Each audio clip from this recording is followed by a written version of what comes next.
remember when liberals used to just smoke weed? You know, now they don't. And I don't even think liberals smoke weed, man. Right? Like, if fucking weed could have saved Renee Good's life. If she just took a bong toke before that excursion, she would have just fucking, yeah, I don't know if we should go. This seems insane. So we're gonna drive and stop ice with my 2014 Honda Pilot. I don't know if I can do this shit.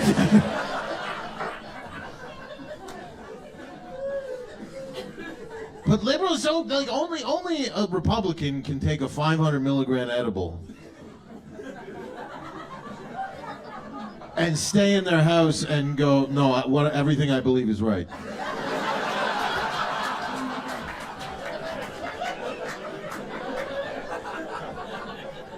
That's why Democrats don't smoke weed anymore. They're afraid they're going to take 2 hits and be like, okay, Trump did a couple good things.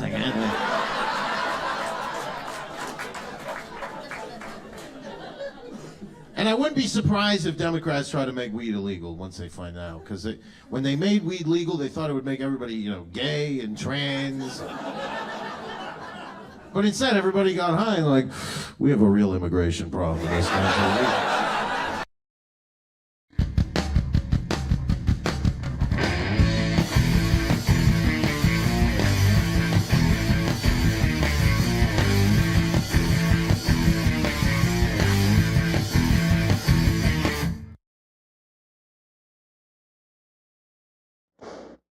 That that comic is man. I'm really liking his stuff. He keeps popping up in my feed all the time now, and I'm like, oh, I'll watch that. That guy's freaking hilarious. Um, I can't even remember his name. Sorry, I'll have to make I'll make up for that at some point because I'm sure I'll play another one of his clips at some point. But um, I'd saved that clip for a while, but obviously pretty pertinent to modern events, considering who was referenced that should have been smoking weed in that clip. Anyway, um, well, here we are, guys. I'll just start off and be brief, real quick, because I've been like, if you guys watched the show on Saturday, I'd said I was going to try and go on Sunday because I didn't really, I never really known when a good cutoff point is when to call it. So the show is probably not going to really get much in the way of people that are going to be up and actually viewing, and it definitely passed that point by the time I went on Saturday because I didn't have nearly as much as usual on Rumble, at least. On YouTube, I don't even really count. You know, I'm at this point, I'm really seriously considering finally kind of. I did it once before, but I have a few friends that really, really still kind of are, mostly because of their geographic location, but I think also because it's just the fact that it's the platform for more. I mean, they're gamers. They're not really into politics nearly as much, or social sort of events.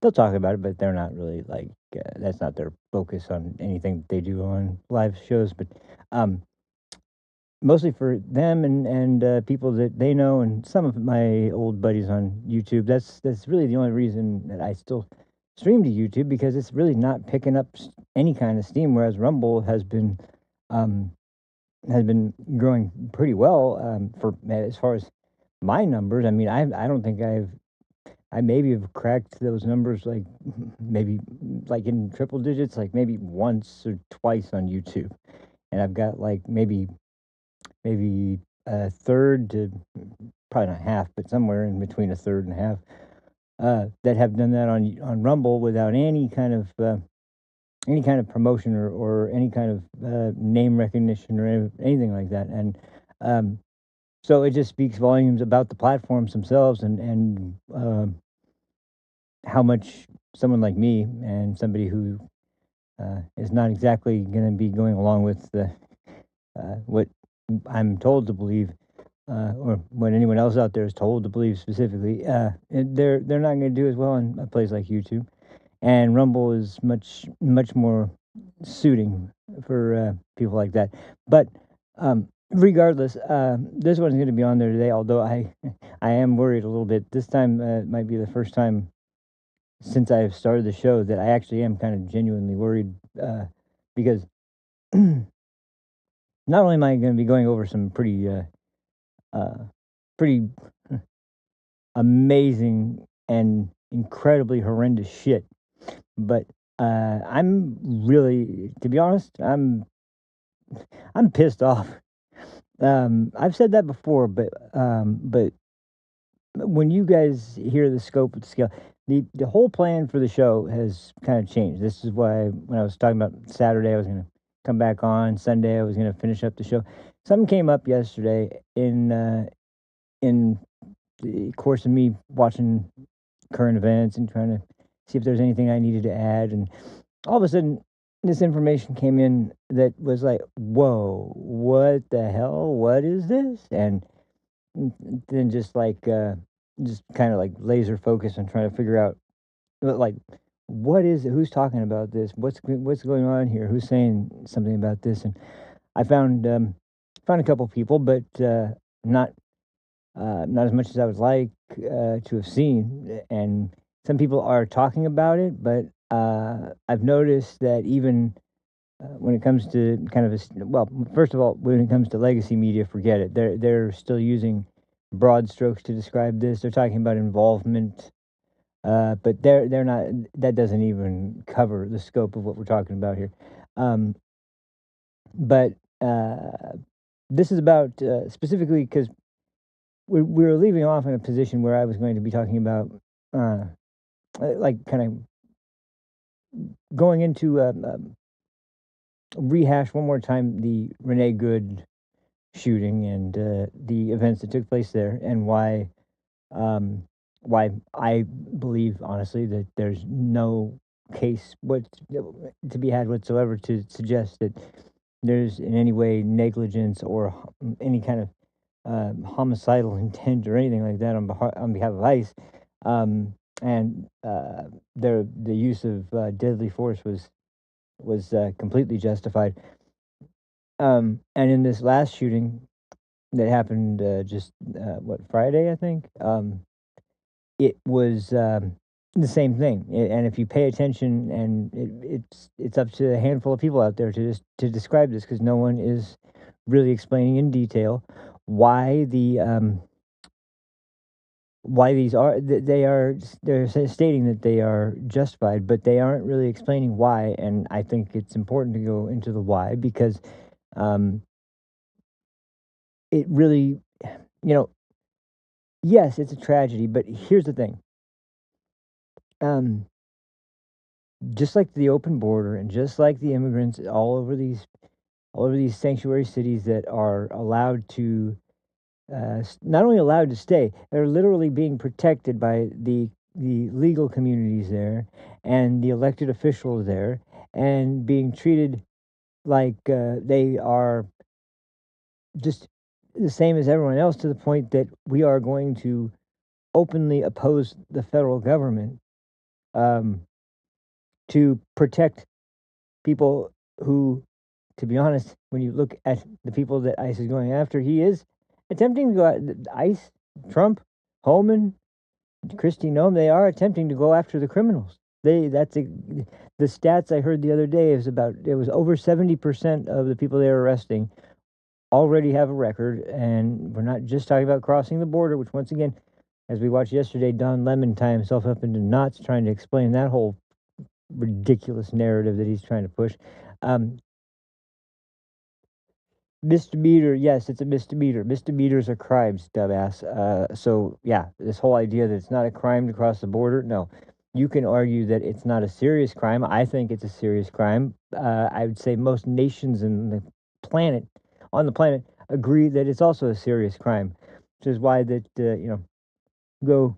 I've said this before. Try sneaking into Japan and try living there and getting benefits from the government. See how that goes. Try sneaking into Russia and see how it goes. If you try to, utilize their services for yourself as a non-legal resident of the country of Russia. I mean, there's not one state or country on earth other than the ones in the West who feel like, well, yeah, but it's our duty to.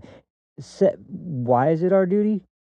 And then to make things worse, then as we were reminded at Davos this year, on top of all that, then the United States is being demanded to pay NATO and defend NATO countries and come to the rescue every time NATO shouts, "There's been an illegal incursion." And it's like, okay, well, it's part of Europe. Don't you think you guys should help out a little bit? No, no, no, no, no. We have our own economic issues here that we have to deal with. Yeah, we do too, assholes. So, that aside, there's not. The point is that there's no way on anyone's. There's no way in anyone's actual logical line of reasoning that you could come to the conclusion that people in this country illegally should not have to face any sort of consequence for that. Yet there is one reason that this would happen, and this was the question posed to several Democrats. They could never provide an answer. The only one that did was John Fetterman, and of course it was, I can't really think of any other reason other than, yes, it's for some sort of electoral purposes. The idea that it's not necessary to pass any other laws against restricting illegals from voting because, they already are not allowed to vote. It's like, yeah, tell that to the illegals that cast ballots in the last election. Tell that to the tons and tons of fraudulent votes that have come in from illegal immigrants. Tell that to the people that were wearing Joe Biden let us in T-shirts just after he got elected in 2021. He took office in 2021. I mean, it's a bad joke, but at the same time, it's the reality. And there's going to be people that are going to exploit the system depending on who's in office. That's just a fact. Unfortunately, though, now we're at a point where there's lines being crossed, and they are severe lines. They are lines that are like, we're talking about really dangerous shit here. We're talking about a state that you might as well be talking about as if they have decided to secede from the United States, essentially, because they are not only not enforcing federal law, they are not only subverting federal law, they are facilitating the means by which other people who want to participate can also join in on subverting federal law and contribute to subverting federal law. This is like, people have talked about this, but the irony of the insurrectionists, everyone on that side calling everyone on the right insurrectionists for entering a building with getting into fights with cops, Capitol Police, which should not be tolerated. Yet, once again, they get thrown into a Capitol jail facility where, to say the conditions were subpar is an understatement. They were subject to terrible conditions. Tons of them were in solitary confinement for most of the time they were there.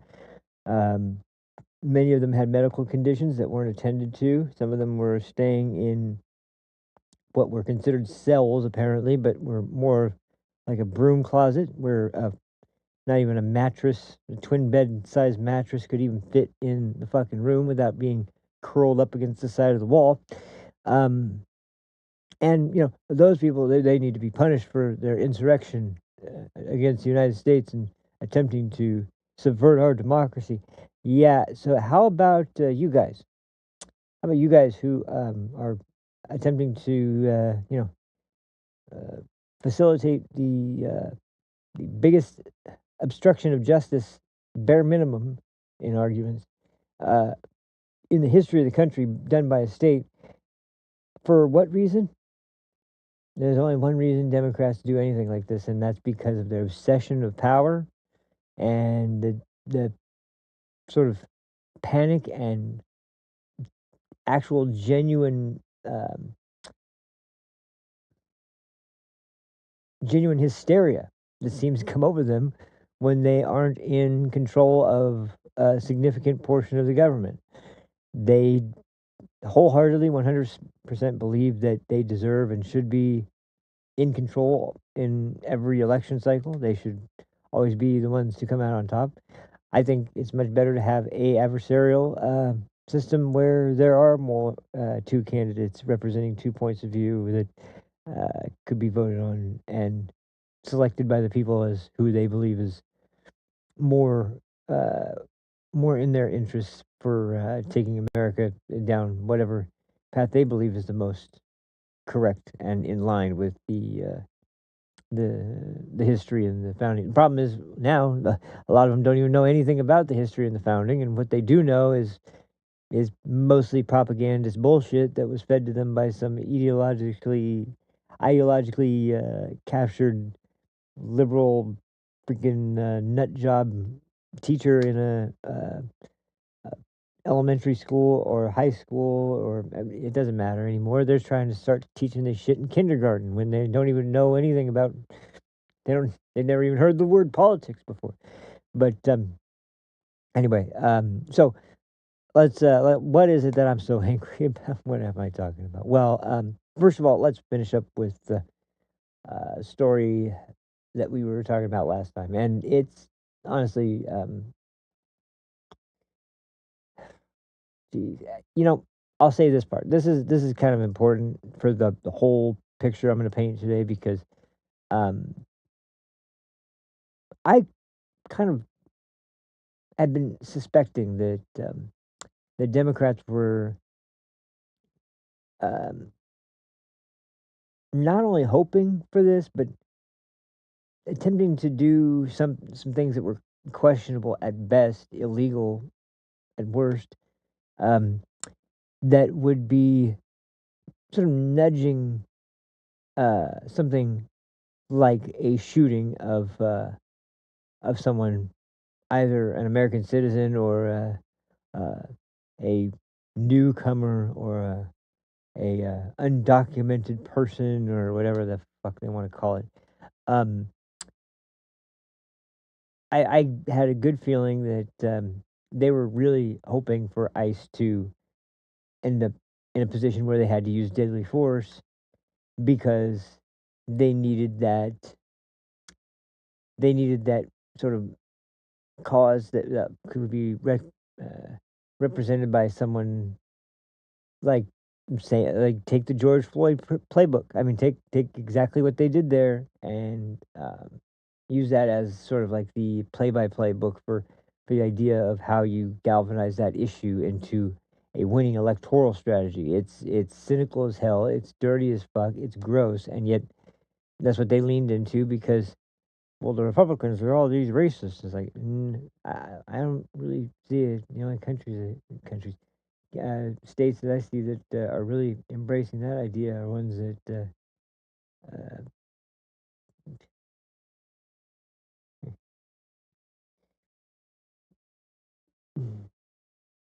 it's next level.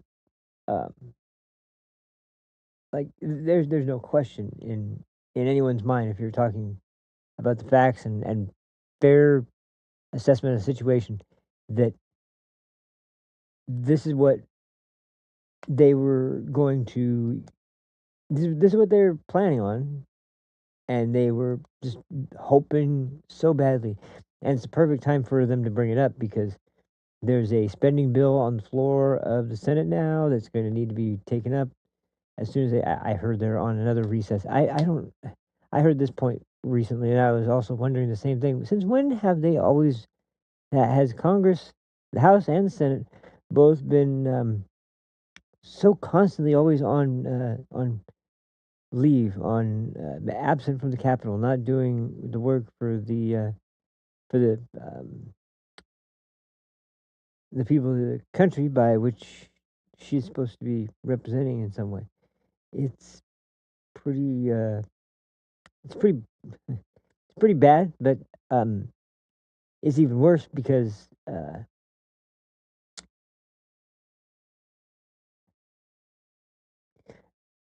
you know, I I don't think I played the scene. I think it's in one of the clips I got.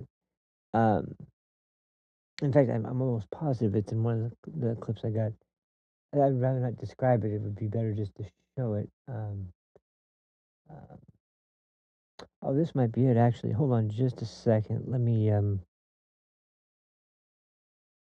see if this is it.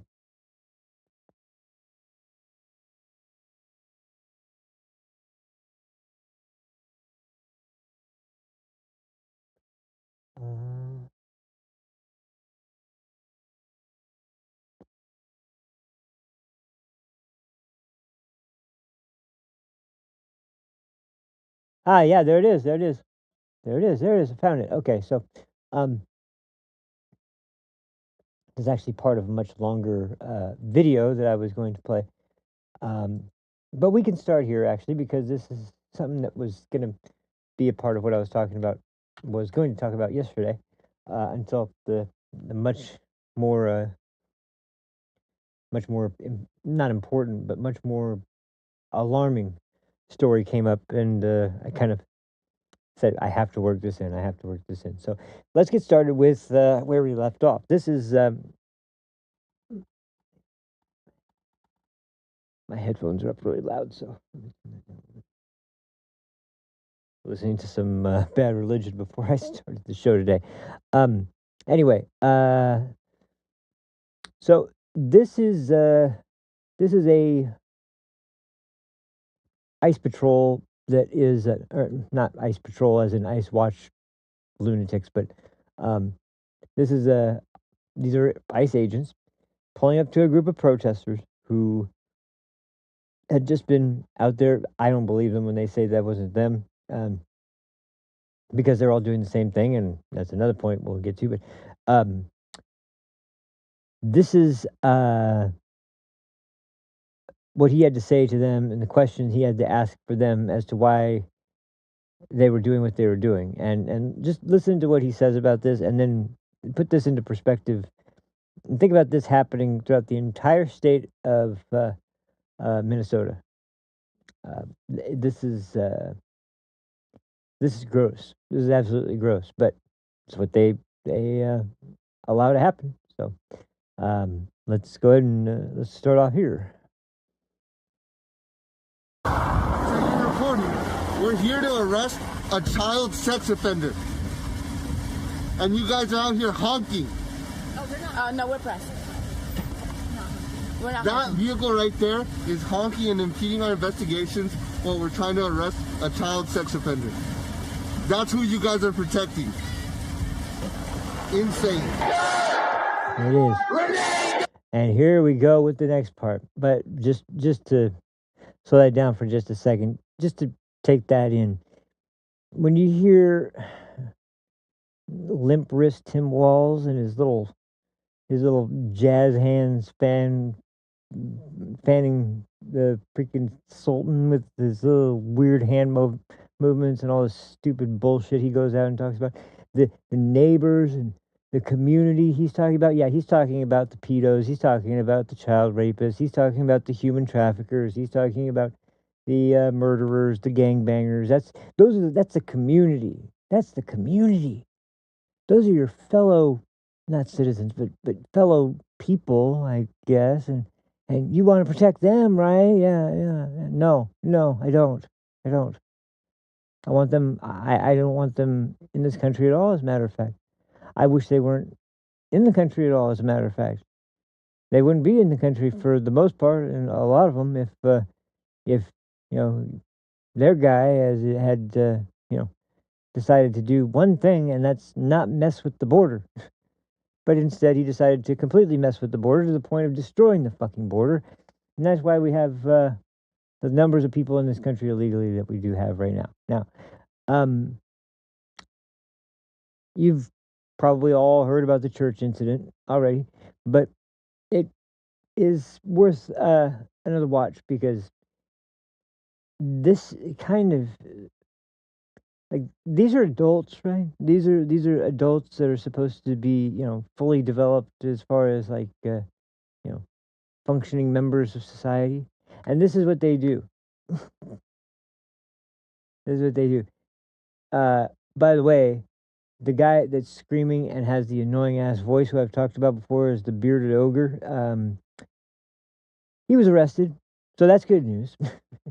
He was arrested along with the BLM founders who were there, who targeted this church to go and bust into and start shouting and screaming over everybody because they were of the impression that someone who cooperates with ICE works here. So once again, it's not just about ICE. If you cooperate with ICE, you're an enemy too, which is why a lot of the other stuff is happening that is happening to like people have no direct affiliation with ICE, but appreciate the job that they're doing because I don't know how they do it, man. I don't know how much pressure these people are under, considering they'll leftists have such a problem with Tim Pool for even the things that he says that they'll find his address, drive by, and shoot at his home. The point that he's had to move, and once again, not a big fan of the guy. But when you have other leftists who are unhinged enough to show up with a gun at Nick Fuentes' door because he's a white nationalist, he's an evil Christian nationalist who's going to force the country to believe in the barbaric religion of Christianity. Oh man, it's pretty damn mm.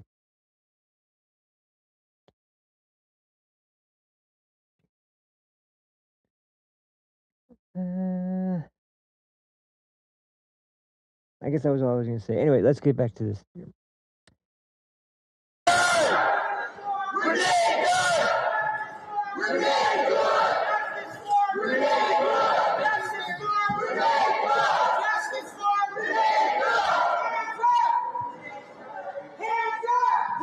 Oh, I got a comment on this. Look at the pastor, by the way. He's like, what's with these people?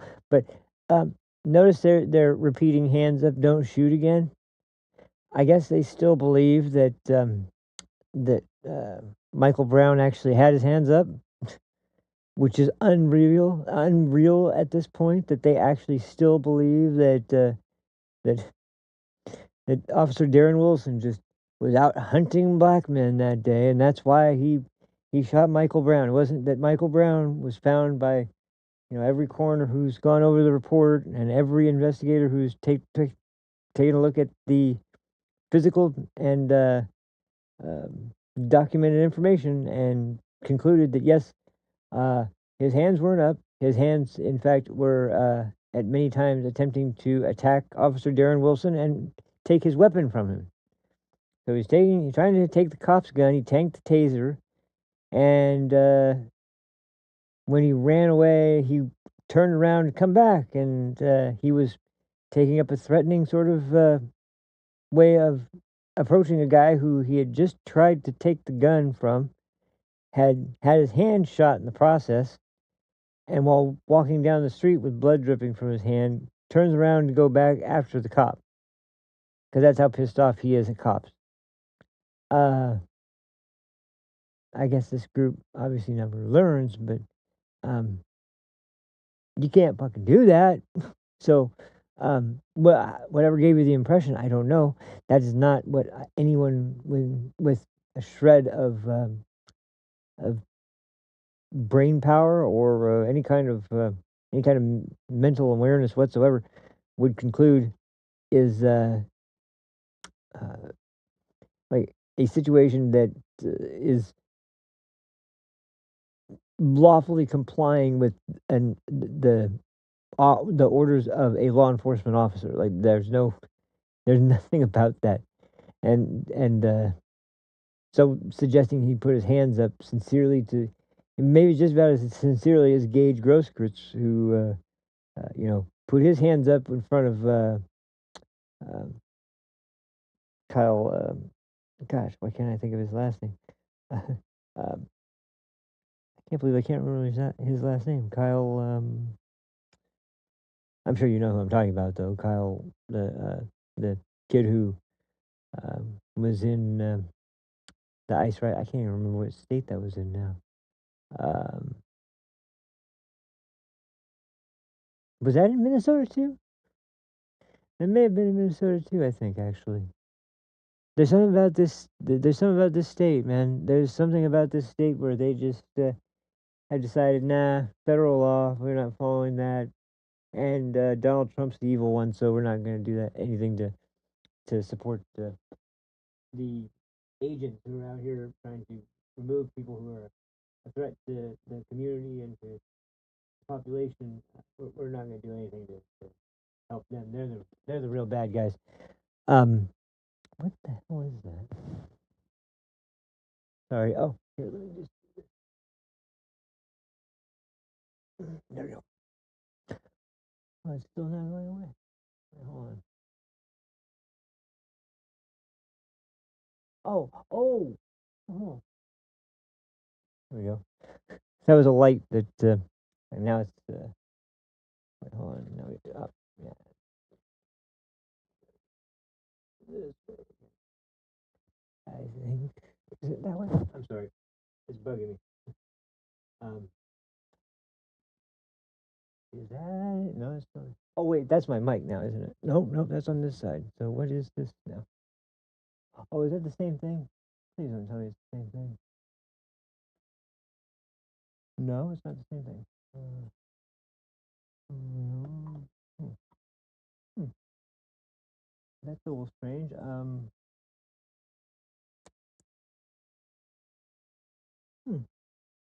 Oh, I think I know what it is. You know what? Hold on. Sorry guys. If I don't do this, it's gonna drive me nuts. Like little things like that, I get ADD over. So I can't see it because I keep covering it up, whatever it is. But, all right. It's all a part of the show. This is all part of the plan. No, not really. Okay. We have to in business now. No, it's still not going away. I have no idea what it is. Oh, I think I know what it might be. I think it's something in front of the green screen. Oh, it's definitely what it is. Unless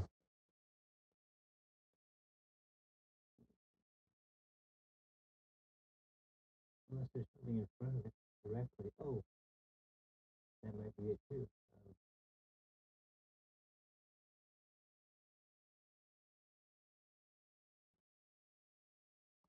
It's still there. Okay, well, whatever. I'll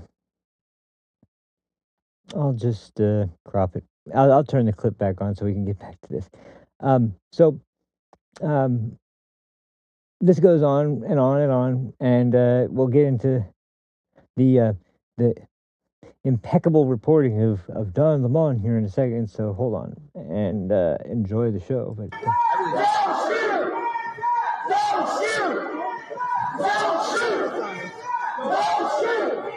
crimes that have occurred. Exactly what they are, I'm not going to flag, but the FACE Act has been mentioned as one of the predicates there. So Absolutely. the Klan Act is a law that makes it illegal to terrorize. And brace yourself, guys. This is just disgusting what is about to be said here by this fucking bitch who is one of the most vile, evil people I've ever heard in my life. She is, I never heard her name before until I heard her saying this horrendous shit day after day every time she's in the media. And honestly, like, you know, there are times where, you can give someone the benefit of the doubt, say they might be just seeing things from a different perspective. She's not one of those people. She has no hint of kind of a rational approach to anything. it's always the most vile and vicious hatred and anger and well, I would probably label more or less as uh,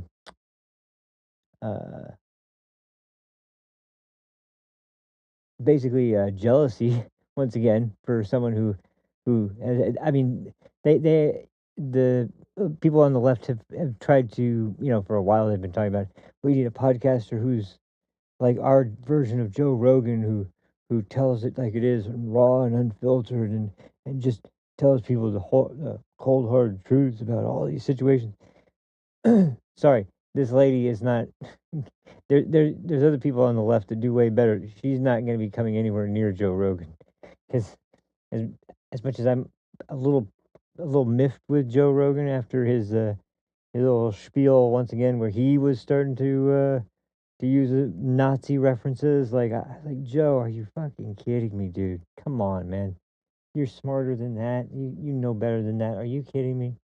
But no, he decided to talk about how this is, oh, how dare they ask people for their papers? And I'm like, well, I mean, if you knew that there were people in the area that were looking for illegal immigrants and you actually wanted them out of your community, it wouldn't be much to ask to just pull out a driver's license, would it?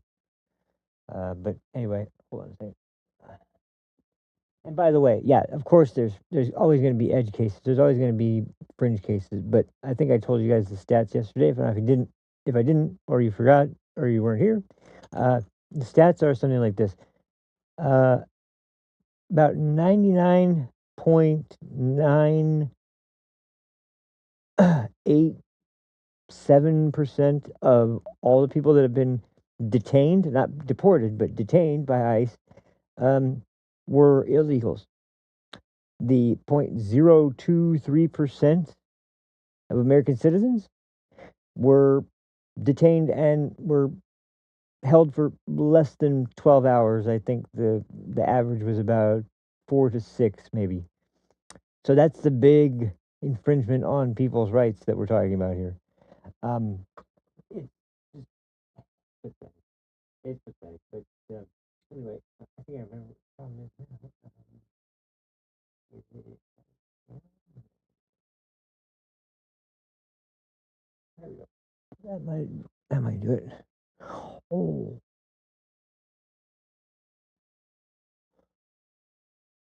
yeah, I think that's it. Anyway, all right, so let's get back to this. I'm sorry, man. I'm really unorganized today. I'm sorry. I was trying to get this together, and it took a while. Terrorize citizens to violate their civil rights, to get together and conspire to violate the civil rights. It is often used against law enforcement, but is now used against others as well. So whenever anyone... So, Don, it's abundantly obvious to me that if they do charge you, you're going to lawyer up and they're going to go get humiliated in federal court yet again, because these people are dumber than a box of hot rocks. They're so... She's saying that people that are going after Dawn are dumber than a box of hot rocks. You ever look in a mirror? Because I don't think you know how to read. Or if you do, you certainly don't read anything about the subjects you talk about on your show, you dumbass, because, yeah, technically speaking, yes, Don Lemon most certainly broke the law. He took part in an act that violated people's right to worship in a church, private property, which is not protected under First Amendment right to free speech, right to picket, or any of the foundational tenets of the First Amendment. None of them are covered. To burst into a church, disrupt the services, and cause people to leave in fear or in disgust or in a combination of both, because you are and the way that fucking ogre dude was talking to, he was literally walking around to random people there demanding, how dare you not be on the streets calling out ICE? Like, sorry, I got a different opinion of you, dude. Maybe you should just keep doing. Actually, you shouldn't keep doing what you're doing, but rather than focus on me, maybe you should focus on yourself and keep up those protests that are so important, because I guarantee you bursting in here is not going to convert anybody to your side. But yeah, once again, just more putting themselves in the position of being victimized. And of course, because Democrats hate Christians so much, they have to just, have to do it in a way that is just basically shoving it in their face and be like, no, you look, you have a good look at this. And you look at what you've done. You've caused poor people like Kilmar Abrego Garcia, who is all he did was commit domestic abuse and was a member of MS-13 and involved in human trafficking. But I mean, other than that, he was just a Maryland father. Sickening. So breathtakingly stupid. Yeah. I can't You even are. take it. None of what she says there applies to me. There's no Right. evidence. I have no affiliation with the organization. I have no planning You of don't any need of to. this. I am a journalist reporting. And so, she's saying that You're a they're saying journalist, I'm yeah. some sort of activist. I'm like, okay, why do Yes, you keep you dragging are. my name You in are it? What some you're kind of saying activist. doesn't apply to me at all. And, Your so producers are right. It's the black gay thing. I stand by my reporting. Oh, more And that should be my race-baiting, yeah. response. I stand by my reporting, to everybody, Jen. So it's Yeah, it's keep ridiculous. standing by She that keeps talking reporting. like in circles about these things. And I just found out about the Klan Act. And I'm like, and by the way, Benny Johnson in his black t-shirt, I mean, look, he's nellier than I've ever There's been. nothing I'm but just the saying. ad hominem. He's the Ad gayest hominem, thing I ad have hominem. ever seen in my life. They don't I have any mean, legal leg right to up there stand with on. little They're just Moses Mike insulting. Grinder That's it. Johnson. And They have here's just no the argument thing, Don, that just gets in me about these guys. law These little to DL demon justify queens, right? the There is bullshit that they try probably to pull. extra layers of jealousy towards you because you're able to be brave and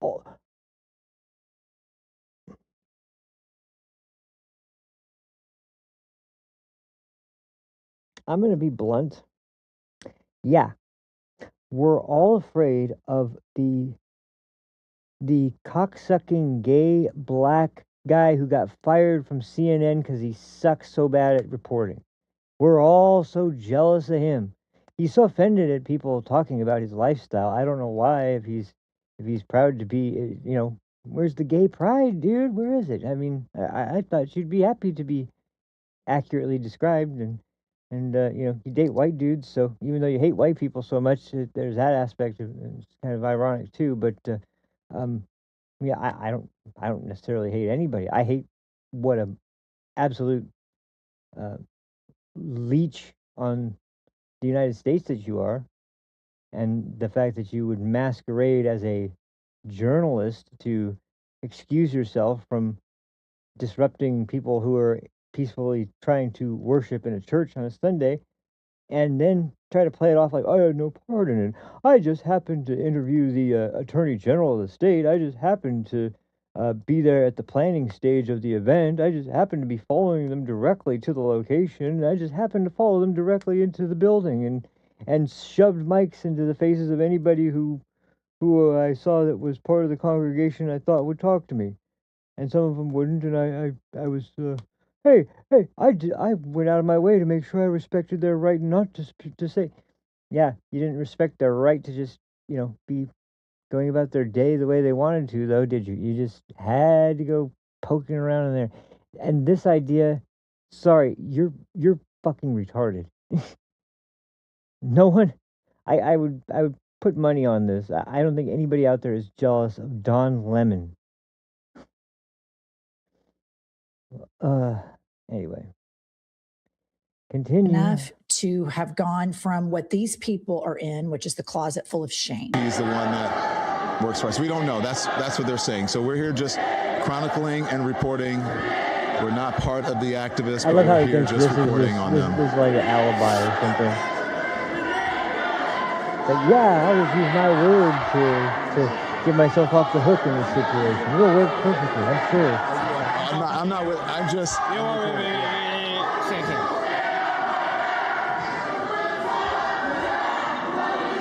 So this is what the First Amendment is about No. the freedom to No, protest. this I'm is sure not people what here the don't First like it, Amendment is but about. protests are not comfortable. And there are people here who are, I'm looking at a young man who's in the corner. He's frightened. He's scared. He's crying. People are leaving church.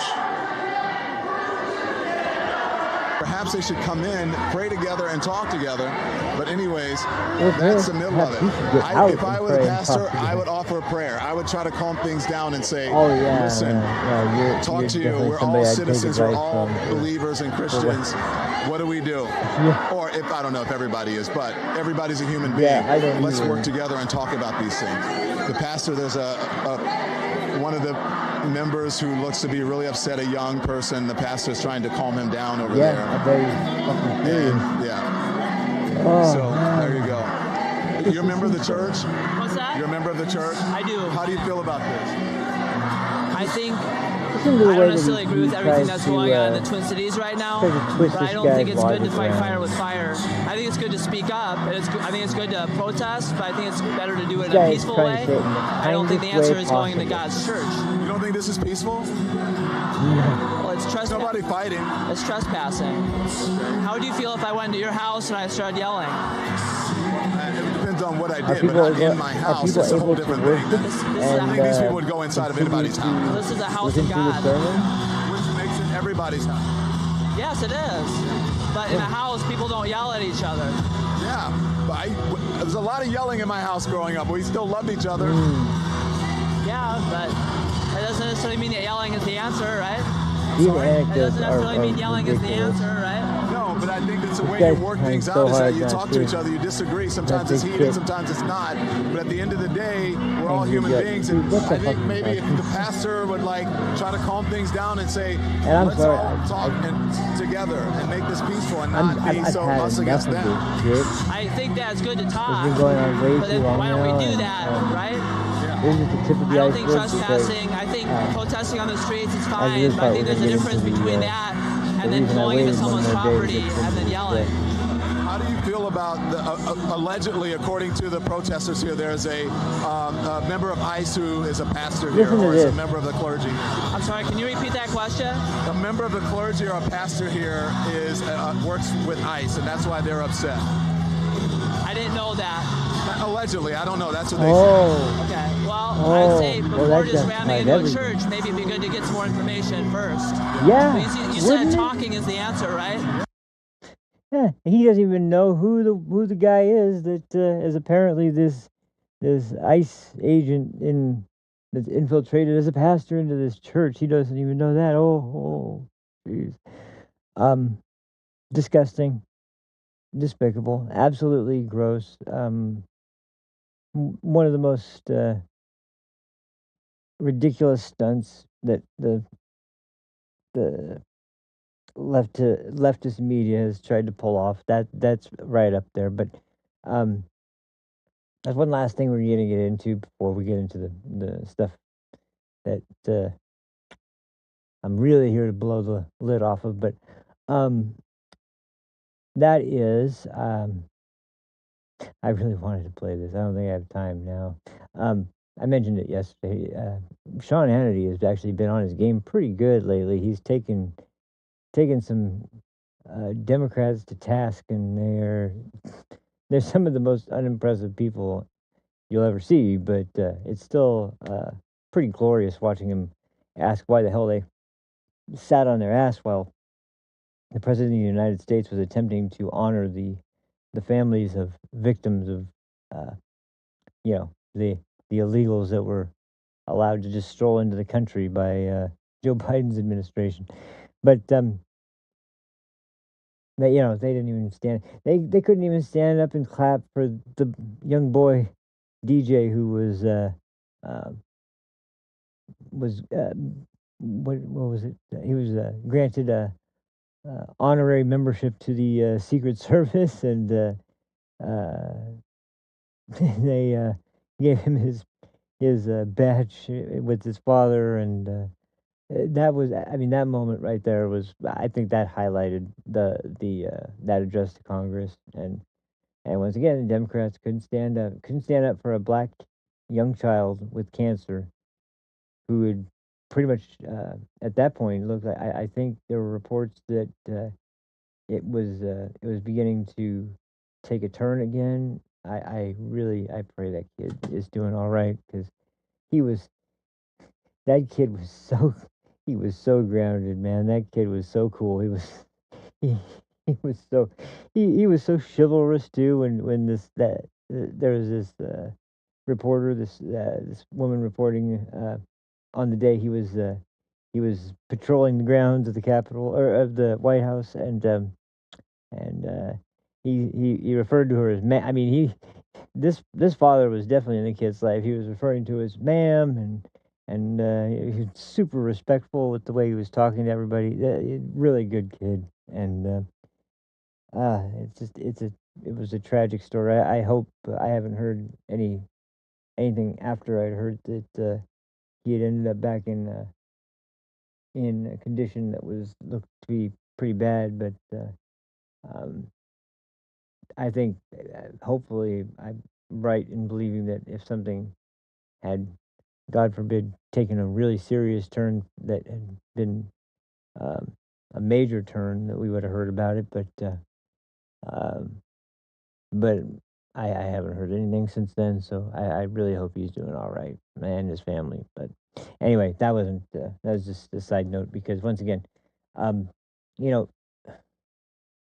it's things like that that remind you who we're talking about here. Who are the people who are willing to acknowledge and point out the exceptional people of the country for whom uh, really deserve uh, the recognition and the and even if it's something as simple as supporting your son who's a child with cancer, and doing everything you can to make sure that comes out and he fights, and he's able to live at least much more of his life than anybody would have ever predicted he would have, and lived it in a way that was uh he got to experience his dream and as a child. It's an incredible thing. And what is the left doing? Well, they're getting into fights with federal agents for deporting child molesters and murderers and human traffickers. That's their big achievement. Um, lastly, this is going to be kind of rough, but I want to go over this because the only other person I've seen do this was Greg Foreman at Black Conservative Perspective on YouTube. Um, he's the only one that broke it down this thoroughly, so I think everybody kind of should see this one in this way, because, to be honest, um, I would never have known the specifics, and he really, really examined uh, this case from as many different angles as he could find, many different camera angles, many different perspectives and people talking about it. And he listened very closely to the audio and what the officers were saying, what the officers knew. So in the case of the last shooting, um, I can't remember the name of the guy. I apologize for that, um, but first off, I'll just say this: they're trying to use that gotcha, like, "Oh, you said you support the Second Amendment." Yeah, I do. I do. I also understand the necessity when you are in the presence of law enforcement to announce to them, when you're not even being aggressive, that you have a firearm on you, and you don't reach for it unless you ask permission to reach for it first. Like if you're pulled over, these are common sense things that any gun owner should know. Um, and yet this guy goes to a protest where he knows there's a uh, high degree of tension, high degree of confrontation amongst the people protesting. I'll just call it that for now, and the ICE agents, and he also intends to stick his nose where it doesn't belong and start attempting to antagonize ICE. So three things right off the bat that you know are going to increase the tension level to such a level that it essentially is. I've heard some people say this. I can't come to any other conclusion myself. He's trying to either make himself a martyr or commit suicide by cop or something. But unless he is thinking that he's gonna, take down a bunch of ICE agents with his Sig Sauer 9mm, then I don't know what exactly the point of bringing the gun to the protest was. Unless he told himself, "Oh, I'm going to make sure we protect all the residents of Minnesota from being arrested by ICE." Yeah, man, you did a great job. And once again, these are the little things too. Notice it, oh, that was an interesting notation. Anyway, he's using tactics that had been discussed by anti-ICE groups, how to avoid being detained by ICE, how to escape when you are attempted to be put in handcuffs, how to break free from officers who are trying to get you to the ground, how to use body force in the most efficient way possible to make it as difficult as possible for ICE to get handcuffs on you. He's doing all the things that were broken down in all this training that was handed out by these ICE watch lunatics, and so that's where this really that's the things to know before we even get into this, because this guy didn't just appear and get taken down by ICE. The way that the left has been constantly portraying this situation is so incredibly ridiculous in terms of how partisan it is to portray every single thing as ICE targeting people. They're targeting unarmed people who've done nothing wrong. No, they're targeting people who've done something wrong. People who up until then haven't done anything wrong are inserting themselves in a situation they don't belong in to essentially try to LARP as some type of resistance, and this is what happens. I mean, when you try to go running around acting like you're some sort of civil rights detective that's going to expose ICE for their wrongdoing, and that means you're going to ignore their commands, ignore the fact that you are actually impeding an investigation, you are obstructing justice. Sorry, that pretty much puts you in a position where you're forfeiting your freedom. And if you have a firearm on you while you're doing all that, you're kind of forfeiting your right to live. I don't think you should be killed, of course. I don't think that you should be killed for that.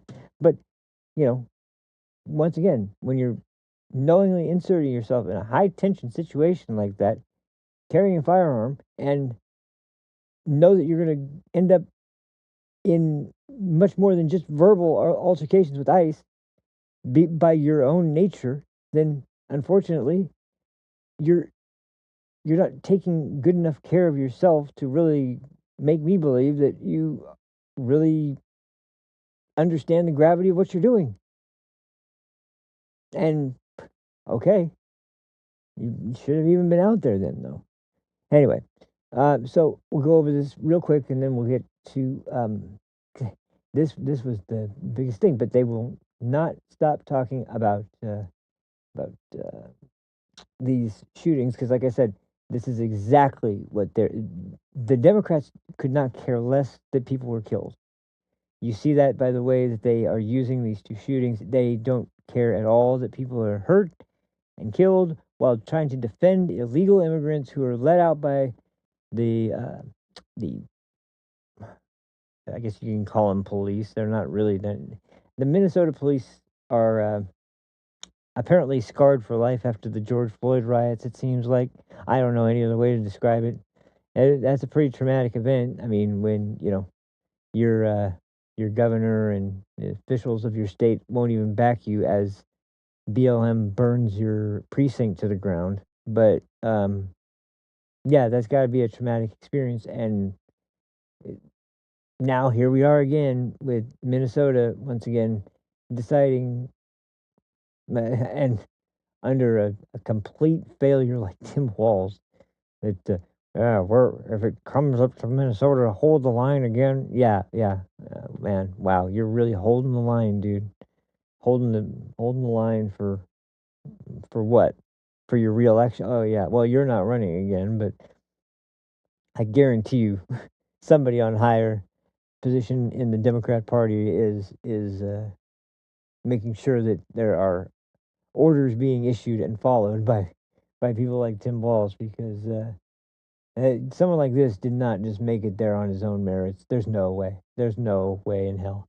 So anyway, let's look at this. And another thing I'm going to say as we go on with this this video is that I've watched a lot of people who are talking about this and don't really understand the way that law enforcement works, and the concept of what constitutes reasonable fear, or reasonable fear for grievous bodily harm or death for either you, your fellow officers, or the public by someone who is acting unlawfully. And that is demonstrated entirely by this event. Every aspect of that is demonstrated by this clip. And Greg Foreman is one of the few people who broke it down step by step by step. And we'll go over that right now, because he deserves a lot of credit for this, and not a lot of people are listening to this. So when people talk about how we need to have an investigation into this, yeah, you do. You should probably hire this guy to be a part of the investigation, because so far he's one of the few people that I've heard that actually seems to understand how this shit is supposed to work. But anyway, here's the case. About whether or not he was disarmed before the Border Patrol agent shot him. And we now have clear video evidence showing exactly what happened. And I personally believe that this evidence I'm about to show you guys basically closes the door on anybody claiming that this was not justified, right? I think that from a legal perspective, this was 100% justified. And this video right here, this angle right here, I think is the clearest angle. And I'm going to explain to you guys exactly why. So without further ado, let's go ahead and play this clip. Now, keep in mind, all this is happening in seconds. This is now slowed down in slow motion. In the courts, you're not supposed to analyze it this way, right? But I'm going to analyze it and just tell you guys, in your mind, keep in mind that this is something that happened in split seconds, right? Okay? That's another thing. People have been talking about this a lot, and it's true. When you are looking at these events after they've happened, you know the result, you know the casualties, you know the survivors. When you're in this situation, and in less than a second you can lose your life, it's a very different thing. Your judgment is going to be hyper focused on specific things. You're going to be remembering training, you're going to be remembering protocol, you're going to be remembering things that have come up when a dangerous situation like this arises, and you're going to be relying on your instincts and adrenaline and hoping that what you're going to do is going to minimize harm as much as possible to innocent people. Once again, so it's easy to look at events after they've happened and say, well, we know now this, we know now what happened here, we know now that this was what was going on. We had no idea of any of those things at the time. And that's very relevant to what's about to come up. So here we go. Once again. So watch this. As you can see, they're tussling with the guy. He's resisting. And this is just... This guy right here, like you said, just apparently tussling. is also Border Patrol, right? He's a federal officer. The gun is right here, right? His holster's right here. And this officer is basically reaching for the gun to try to disarm him, okay? Which, by the way, is the first thing that any law enforcement agent would do is go after the weapon. They would At try the exact to same disarm time the that this guy. officer is reaching to try to disarm this guy, this other officer sees the gun, sees the weapon, okay, and he reaches for his weapon, right? So the gun has been identified. At the same time, there's a struggle for the weapon. And of course, he didn't right? tell him he was armed. Okay, And as the this guy's number of resisting arrest, you can interactions he'd clearly already see had it. with them, he didn't Watch tell him this. one time. This officer right here pulls out the weapon, while at the same time, simultaneously, this officer is gearing up to fire, because at that point he's resisting. They've identified a weapon. He's not fully under control. This is potentially a dangerous threat. And I'm just giving you the perspective from a legal perspective and a law enforcement perspective. At the end of the day, you can morally agree or disagree with it. That's not what this is about. And too many people spend too much time making moral arguments that are irrelevant to the law, right? Absolutely. I'm giving you a legal breakdown of why this is justified, okay? So this guy is pulling away the weapon. At the same time, this agent fires. He fires a weapon. This dude is actively now getting up, trying to get up. Now, keep in mind, they've identified a weapon. In a split second, although it appears as if this guy was disarmed, you have to take a step back and understand from the perspective of a law enforcement officer in that split second situation. They've identified a gun. This guy's actively resisting. He's getting up. It looks as if he is reaching at the same spot that his holster was. Look at him. Look at his posture. Okay? Look at his posture at that moment, right? At this moment, what shoulders 90 does degrees. a reasonable officer believe about the potential for this guy to use deadly force? They don't know if he has another gun on him or not. They don't know if the gun is even still there, if he's even still armed, right? And I'm going to prove to you guys that they didn't know whether or not he was still armed here in a minute. Okay, I'm going to prove to you that they did not know. So we're watching it in slow motion, but keep in mind, this is all in split seconds, right? Take your emotions out of it and analyze it from a legal perspective. He's getting up. His posture is if he's reaching for his holster, right? Maybe he felt the gun was taken. Maybe that's why he was reaching for it. I don't know. But agents don't know either.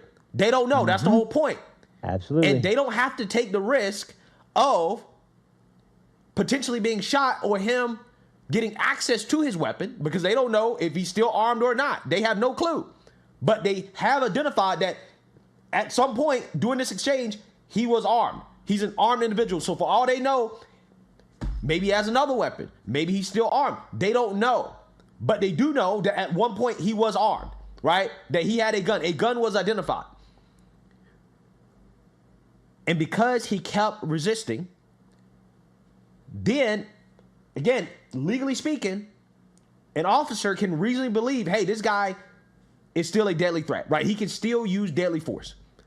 And at that point, deadly force is justified. Now, here's the back angle of this interaction. This is from the back. As you can see, look at that hand right there. That's what a holster was, right? So, again, from the perspective of law enforcement, and again, I'm about to show you in a minute, they don't know if the gun is still there, even though it appears as if he was disarmed, and then he reaches back at the same place that the firearm was identified, okay? So I just want people to understand that. It looks as if he's reaching back. Check out this angle. Watch this. Boom. You see this? This guy took the gun. He took the gun, but they didn't know that he was unarmed, right? Or that he was disarmed. They didn't know. And that's the key point.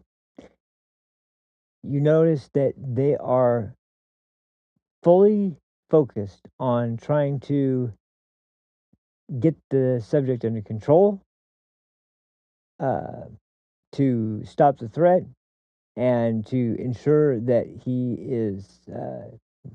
is detained and he is in handcuffs and he can not use anything else, including his feet and hands, as any sort of weapon to bludgeon people. He can't use any kind of memorabilia all over the wall that's made of donkey weird stuff. Anyway, we were We were wondering when the heck it was going to arrive. Anyway, I don't know what the hell made me think of that, but anyway,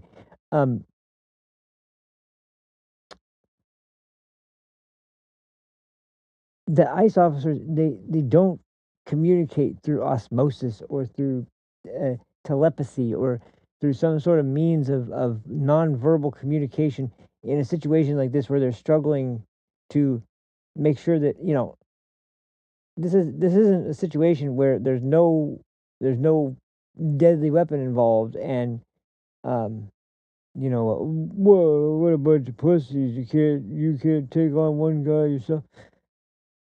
First of all, you guys you say that usually are the ones who are all for hiring a bunch of women agents who are totally incapable of gaining control of a man who is in just about every way her athletic superior. But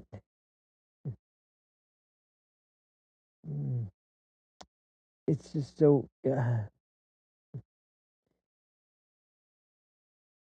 it's just so strange that this is the anyway. But like I said, so the agent who got the gun, he knows he has a gun. He knows he's disarmed him of the gun that at least he knows is on his person. Like Greg said, they don't know if there's another gun. They know that the gun he was immediately reaching for in this incident was removed. But by they, I mean he and the rest of them weren't even aware that was what happened because he's still resisting arrest. He's still putting up a fight. And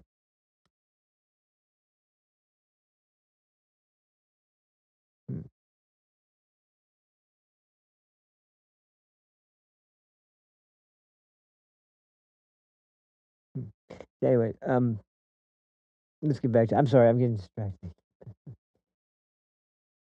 Keep that in mind. You got to understand what was the perspective of the officers at the time. That's how you have to analyze it.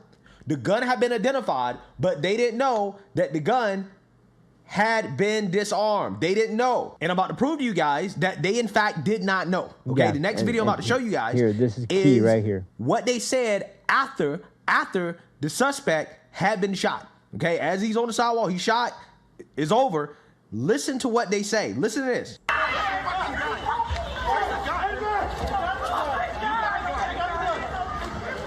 Where's the gun? Where's the gun? So, in the court of law, right, this video is basically going to justify this shoot. I'm telling you that right now. Again, people can be upset about it. They can be mad about it.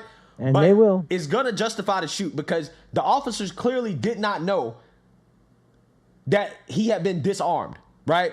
Though, where's the gun actually strengthens the idea that the officers did not know that he was disarmed. For all they knew, he was still armed because a gun had been identified at the time, right? So from their perspective, he's still a potentially deadly threat, okay?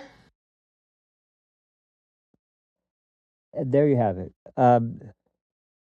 So, putting yourself in the position of law enforcement who is charged with defending the United States and the people of the country, legal citizens of the country in particular, but they don't want illegal immigrants to be harmed either. They just want to remove them from the country. No one wants anyone to be harmed, although it's getting harder to say sometimes when people actually are the ones wishing anyone with a certain ideology dead. People that they don't know, they've never met, and they just know one thing that they believe in, and they're gonna, basically judge them guilty off of that, which is ironic because which side are the Nazis again? I forgot. But the point he's making is absolutely valid if you just think about the situations that law enforcement are in. You remember the shooting from a actual just regular police officer in can't remember, I think it was actually in it was in Seattle or in Washington somewhere, I think. But anyway, it was that guy who arrived on the scene. There were two black females who were uh, seemingly engaged in some kind of conflict, and one of them was running away from the other with a dog in her arms. The other one had a knife in her hand. The officer gets out. He tries to de-escalate, but there's no one's even the girl with the knife's not even paying attention. And as she's going to literally gut this girl is standing there with no weapon, holding a dog, and backed up against a car. There's only one thing that officer can do to save that woman's life. What is it? Only one thing. That you can't rely on a taser in that situation. He might not have even been close enough for it to reach. What can you do? What's the only thing you can do to guarantee that that woman does not get gutted and bleed out right there in front of everybody? You have to take the shot. That's all you can do. And he did. And he got treated like garbage. He got called racist by literally everyone in the media. He was treated as if he was some sort of horrible, irresponsible guy that had no concern for human life and was completely looked down on black people. Meanwhile, the black girl whose life he saved and her family with other black people in it were praising and thanking the officer for saving her life. Because make no mistake, the knife that was in the other girl's hands, it was like a freaking butcher's cleaver that was like, and she reached back like full force. I'm sure some of you remember that. And the left flipped out, went crazy. And this is just, once again, kind of the issue with gun culture and how people who know nothing about firearms or firearm safety or the types of realistic scenarios that happen and what you have to do in them to prevent someone from getting hurt who is doing nothing wrong in the eyes of law enforcement when they arrive on the scene. All they know is there are two people out there, and one of them is about to just stab the other one in her belly with a freaking big ass knife. In a split second, he reacted in the only way he knew was going to be able to save the woman who was about to get gutted. And they still hated ICE and Trump and everybody for that. That was still all their fault. This really anyway. There's no way you can grant like no degree of understanding to somebody in that situation. It's a bad situation. They shouldn't have to be in that situation, just like here. And why is that situation happening? Well, that's what we're about to get into. There's several reasons this is happening, but I think we all kind of know, and whether you want to admit it or not, there's one real main reason why this is happening, and it's because the Democrats want this to happen. And sorry, I'll just put it bluntly because that's what I have been bracing myself for since these ICE operations began. They are just waiting. They were just waiting this whole time for somebody to get killed by an ICE agent, and they already had the narratives ready to go. It's disgusting that this happened exactly like I was thinking it was going to happen, but now you got every single prominent Democrat in the country, once again, willing to shut down the government again now because we're providing funding to one of our agencies charged with defending the country from threats of local and international crimes, not just limited to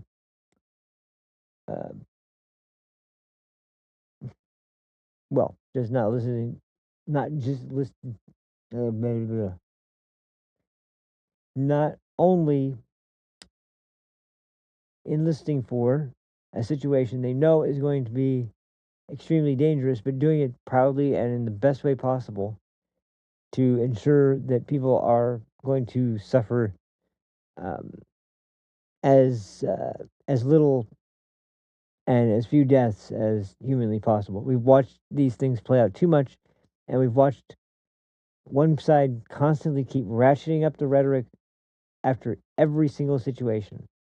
And now you've got the dream team duo of Tim Walz and Jacob Fry, two of the most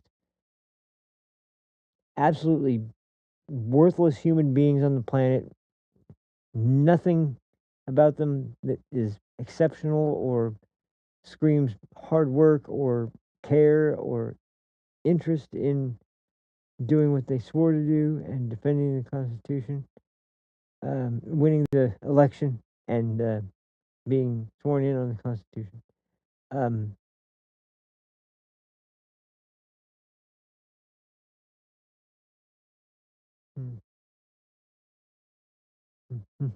Anyway, so the real question is, okay, they're actively trying to spread messages about. I mean, just look at the language that they use in every interview. They describe everything the same way, and it's because, I just talked about ICE and how they're not hive-minded. The Democrats are absolutely hive-minded. The way every single Democrat in the country describes interactions with ICE, they're disappearing, snatching people off the streets in unmarked vans with masked agents who aren't identifying themselves. Constant. Just before we had this shooting, there was the story of the 5-year-old boy who apparently was arrested by ICE, not, taken into protective custody by ICE, but no, the bird was captured by ICE agents and forced to be put into a unmarked van and driven away. The facts around this case is that the father was the target who had been in the country illegally for a long time. When they attempted to approach the man to take him in for illegally being in the country, I don't know if there were other charges involved or not. I think there was some smaller kind of petty crimes, but crimes that were committed by him, they do have that. So, anyway, let me see.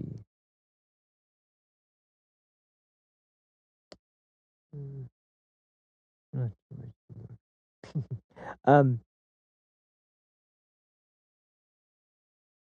So that's the environment that's being stoked right now.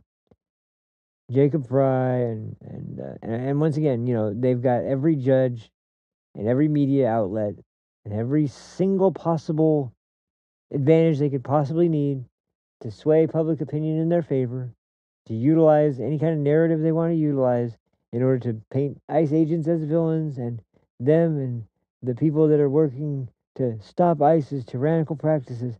They're looking to put a stop to it. Okay, well, you're factually wrong about all of that. But regardless, the point is that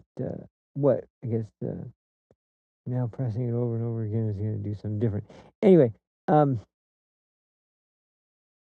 so let's check out the map. Oh man, it's very big, very very big. I have no clue how they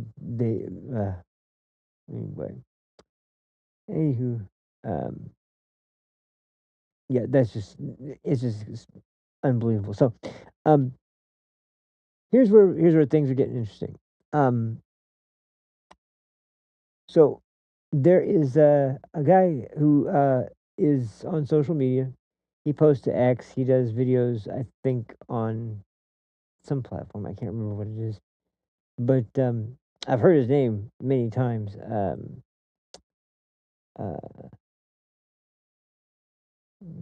Trustwood, whatever you want to call it. That's what they got hit with, I guess. Anyway, so they're going into this business where they're trying to find this guy who might be there. He frequents the place, but he's not there that day. And as far as we know, there are some people that are stating that during the course of this situation, the the boy's father actually a massive opportunity and a huge amount of potential successes that they could follow diligently and come out on top of. But okay, wait, man, that's weird.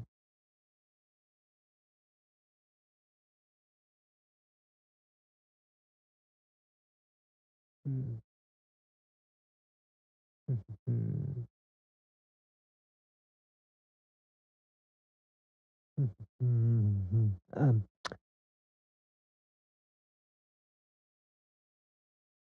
So trying to figure out how to approach this. So once again, we've got more monsters coming out of the woodwork on this. Then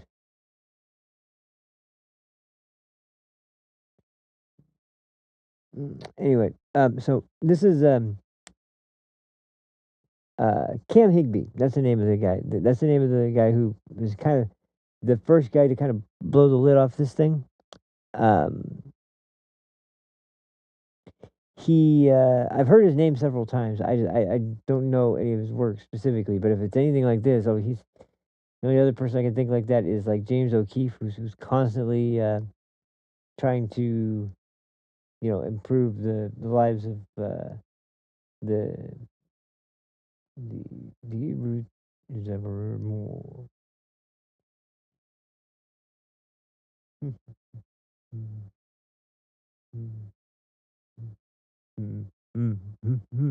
So, where is it? Where is it? Where is it? Where is it? Or should I go? No, no, no, no. We'll just go straight into this because this is So first, let's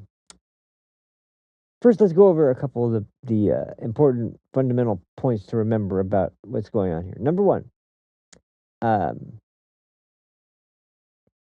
that you've heard of Ice Watch. I'm sure if you haven't, it's been presented up to this point as a group of Minneapolis citizens who are out looking for people being detained by ICE and removing them. Hmm.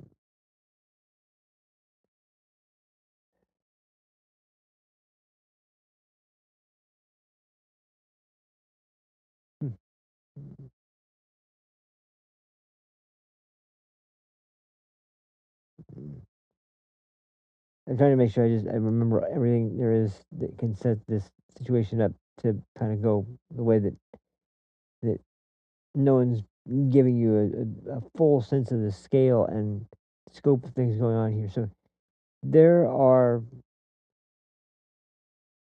far more, but man, oh, it's really a strange sight to see. But anyway, uh,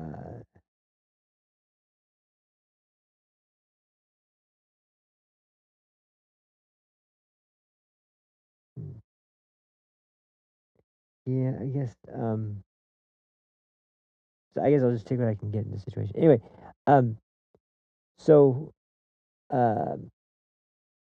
they see this happen. What happens? Well, they get more unhinged. Their cries become more and more increasingly threatening, or basically completely dead to rights with nothing to show for it. Mm, mhm.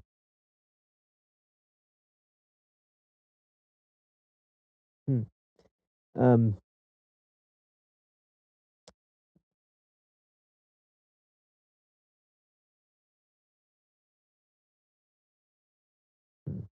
anyway, okay, so I'm sorry, man. Maybe I was a little too obsessive about this one. I might have to. So anyway, okay, so let's just go over the scene. We've uh, got the situation where we've had two shootings. ICE is defending themselves, and by the way, after watching these information drops, I can totally understand the use of the word or term domestic terrorism. I would go with organized crime, to be honest, but this is no doubt, without any question, a very highly coordinated group of people whose sole purpose is to impede the lawful enforcement of the United States law. And once again, they've let it slide over and over again in the administration, probably because they know that the public at large wouldn't like this. But at the same time, it's showing one hell of a bit of restraint for someone I've been told over and over again is Hitler reincarnate, and doesn't seem to be doing any of the things that he did when he had his first go around. So, pardon me if I'm not buying into your bullshit that comes prepackaged with a bunch of these little purple things. They're actually good for guitar. Um, but anyway, so I'm sorry. Let's get to the clips. This is how they are treating. Now, bear in mind, they've been talking about this for a while. They have these license plates. They're running license plates for people they suspect are ICE agents. Of course, they're not going to always know who's an ICE agent and who isn't. But they're going to make damn sure they confirm that. And if they can't confirm it, they're going to just treat them like they might be ICE. So get the fuck out of here. This first part of this clip is just to show you what exactly they're doing to people who by all you can't see the first couple, but or friend pair or whatever it is in this at this point, whatever it is. But even worse, Star Command can't come in. Star Command was out. I know. I basically had the ability. Well, I have the lucky enough to be able to see this stuff happen the first time, but being reminded really helpful. So this is what they've been doing to citizens of maybe not even citizens of Minnesota, United States citizens who are just in the area of one of these groups of absolutely incredibly unhinged individuals with no moral compass whatsoever. Here we go. Let's take a good look at this. This should be interesting. Um,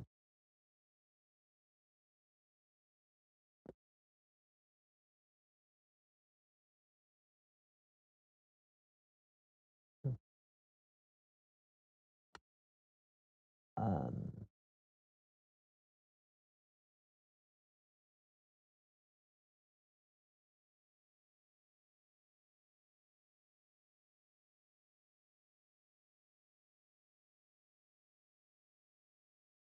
hmm,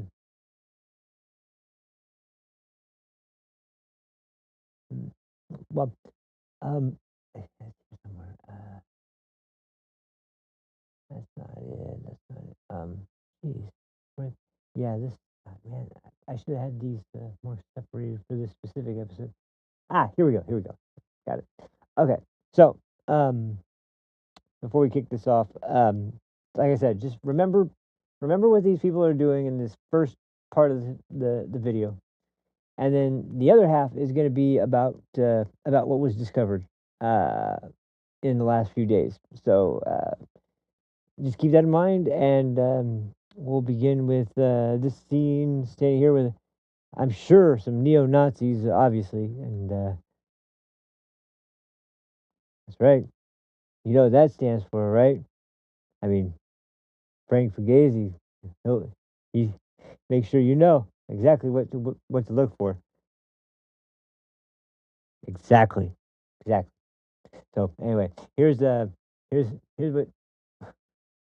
that translates to when people take that seriously and believe that complete hacks like Frank Fugazi are disciplined and honest leaders of law enforcement. Yeah, that's man. Wow. Anyway, here we go. It's this one. Yeah. So. Yeah, they've been following us for over an hour. We're not ICE. They've been over at the protest all the We're just letting them know, and they. Not in a nice vehicle, right? No. Right. Right. Get in your truck and get the out. Why? Because you need to go. Confirmed ICE. Get the Look at these people. Confirmed ICE through who? We're American citizens. We're not ICE. These are the people that you're abducting. Get out. Please go. Because they've been following us for over an hour. Why are you guys here? What are you here doing? Where do you live? Where are you from? The protest is public property. What are you talking about? Look at the way they look at what they do. This truck. And they're saying we're popping up in an ICE database. Well, then you're in it. We're not. What's the database? Look at this. Look at this. No ICE. Nothing on me. Prove it. We're not ICE. Prove it. Let me see your IDs of where you live. No, they've been following us. That's why we got out and confronted them. Great. They're mad at the Trump administration for making people hand over their papers. Prove you're an American citizen.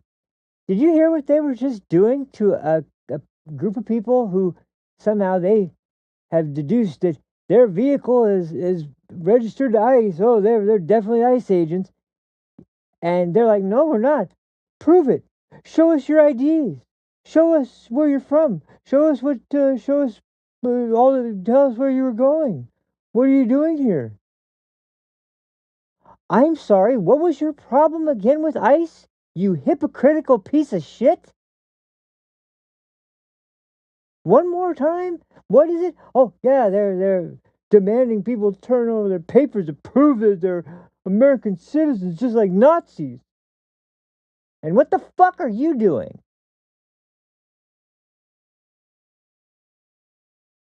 And here's another guy, cameraman,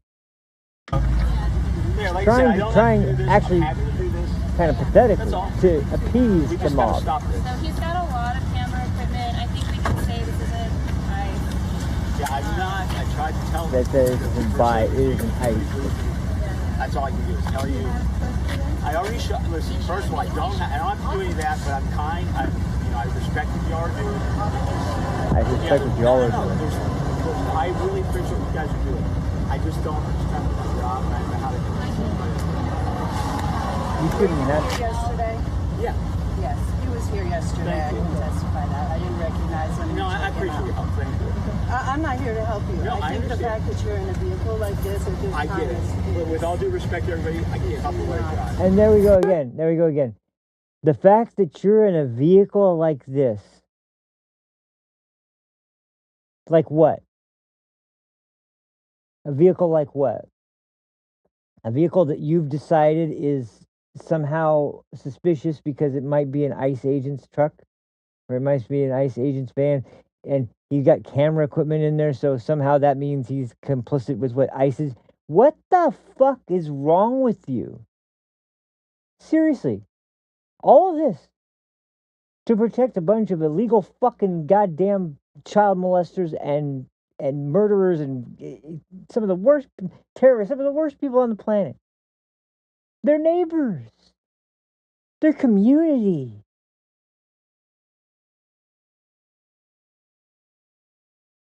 This is ridiculous. This is pathetic. This is this is embarrassing.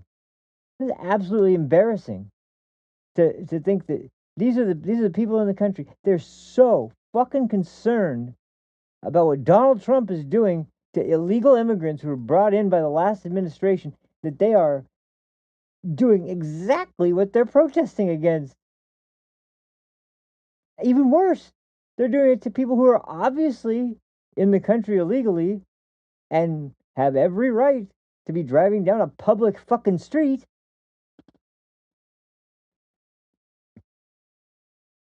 And yet they're hostile. Get the fuck out of here. You don't belong here. What are you doing here? Sorry. Didn't realize your fifis were going to get hurt by me merely being in your fucking neighborhood, Mr. We all need to peacefully get together and tell Donald Trump that this is not the way we do things in the United States of America. Yeah, it's not the way we do things. It's exactly the way you do things, but this isn't. Like, I would laugh at these people at how fucking ridiculous they are if they weren't this fucking dangerous. If they weren't in this big mob of people that are literally doing everything they're condemning. And it gets way worse. So, here we go. Shoot us in the fucking face! Look at this unhinged nut. Why don't you fucking shoot me in the fucking head? You cowards! You're fucking cowards! I'm right here! Fucking kill me! The amount of information that has just been exposed by NATO. Now, this is Matt Morse, where I originally saw this information come from. Matt Morse got a YouTube channel. Check it out. He dropped some pretty good information. But this, oh man, he was the first person I saw reporting on this on YouTube, and this comes from a guy on X called Cam Higby. I've heard his name before, and I mean, to the guys like him and the Nick Shirleys of the world, like, man, we're really lucky to have guys like that, because they are actually willing to go in and find out this information, expose it for everybody to see. But this one is going to take the cake. No offense to Nick Shirley. He really blew the lid off the fraud thing in Minnesota. But you want to talk about government corruption, even beyond monetary gain? Strap yourselves in. Here we go. Nature of infiltrating this far-left signal chat is frankly absolutely astounding. These far-left radicals are, one, very organized. It's going to blow your socks off. And two, there's a lot of them. Hundreds, perhaps even thousands. And it's not just random people. It's not just paid protesters, agitators. They are in there. We have the names. But it's also senior ranking members of the Minnesota state government. Members of the progressive. He says, I have infiltrated organizational signal chat groups all around Minneapolis who have the sole intention of tracking down federal agents and impeding, assaulting, and obstructing federal law enforcement officers. Buckle up. All of this is going to be revealed. Each area of the city has a signal or several signal chats. Let's start with a screen recording of all the members of the South Side group chat to kick things off. And bear in mind, take a look at this. Put this up on the big screen. All of this. Ladies and gentlemen, all of the names. And this goes on for 30 seconds. Look at this. People are using their real names, first name, oftentimes first name, last name. And now we've got more investigative journalists digging into this, saying, wait a minute, I know that guy. Wait a minute, that guy works here. This is that guy. He works in the school board. He's a part of city council, whatever, etc. It just goes on and on. There's hundreds, perhaps thousands of them. And this is just one signal chat for one part of the city. The highlighted positions are the most crucial. Most are self-explanatory. Really mobile patrols spend their entire shift searching for suspicious ICE vehicles. When they find one, they send it to the group chat so that the plate checkers can compare with their database and see if it's a known federal vehicle or if the patrol can make the confirmation that the database can be updated. So this is shocking. Ladies and gentlemen, what this means is that people inside of these far left groups, in these Signal group chats, some of them are working inside the government because they have access to license plate databases. Dispatch. Real quick, sorry about the disconnect for the video and the audio. I didn't even notice that was an issue until I was watching it this time around. But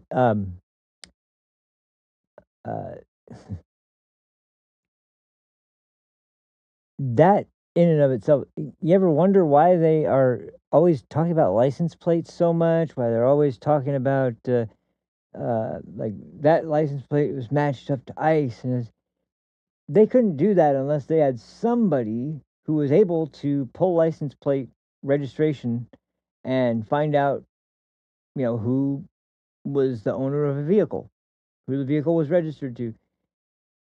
So clearly, someone within a something like DMV or another position that has to do with transportation is feeding them information about the registration and tags and license plate numbers of anyone they suspect might be ICE.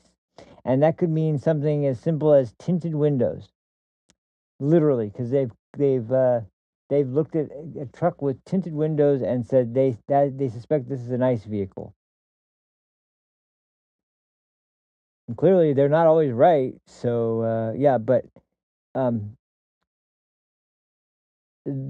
that's nothing yet. This is just getting started. Dispatch runs a maxed out call all day telling protesters where exactly ICE has been spotted and how they can best be impeded. And by the way, one more thing. I just have to get this out.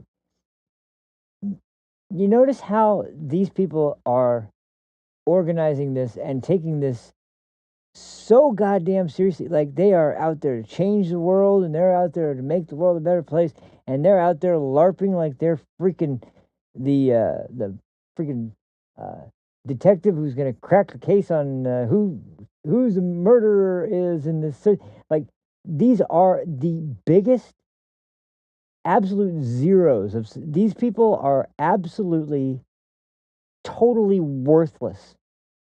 They've got pretty much no redeeming quality. I'm sorry, no redeeming value whatsoever. If this is how you spend your life, you spend all your waking hours of the day and you spend them by doing stupid shit like this. I mean, you must be a real fucking life loser.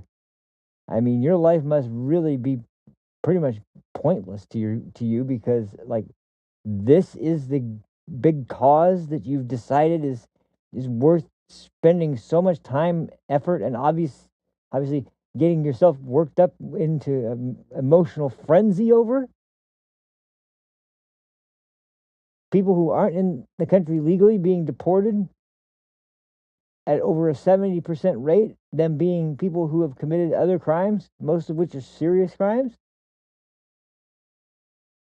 and getting angry when ICE is forced, essentially, to make a split-second decision, and going on and on and on about that, not one time ever mentioning a name like Laken Riley or Jocelyn Nungery, the 12-year-old girl who was forced under a bridge, raped over and over again, killed and tossed into a fucking lake. Didn't even mention her name once. Don't give a fuck about her or her family or anything like that. You care about the fucking illegals.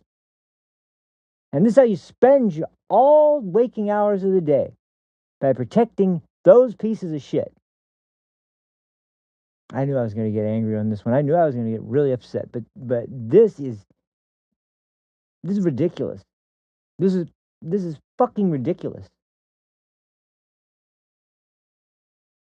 And anybody out there accusing the United States of being this horrible country that is so authoritarian under Donald Trump, yeah, oh wow.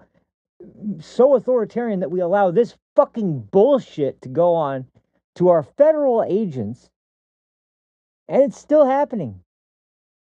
I'm rooting for the damn Insurrection Act to be called up, and the which I did notice. I'll just say this: I'm not trying to put any false hope out. I'm just saying the Insurrection Act does require that you give one last attempt to offer the local government, meaning the governor and local officials, to attempt to retake law and order and initialize the police and whatever other law enforcement assets you have in the city to gain control of the situation before you can officially invoke the Insurrection Act. That actually is, I don't know the exact wording, but that there is a stipulation in there that before you are able to actually invoke it, you have to you're required to warn one last time that this will be going into effect if you don't get control of the situation. And it's interesting because Trump put that Truth Social post out last night about his conditions for what he wants to see happen in Minnesota. And then just today, I was stunned to hear this, but he actually spoke to Governor Tim Limp-Wrist Walz and was telling him, basically not in person, but at least over the phone directly, what it is that he wants to have done. And I'm hoping that the reason he would be doing it that way is because he really is seriously looking at it now, because I think it's pretty much safe to say that that Minnesota has completely lost control of its population. It's lost control of its city, and I know I really feel bad for the residents there that don't want to see this shit, that don't want to have to put up with this shit, that understand what's going on is absolutely necessary if you want to have a safe country again, safe state again. But to anybody out there who is so brainwashed into thinking that this is for any other reason than to elect a bunch of Democrats, then, I see why your life sucks so much that you would have to do this to get any kind of fulfillment out of it.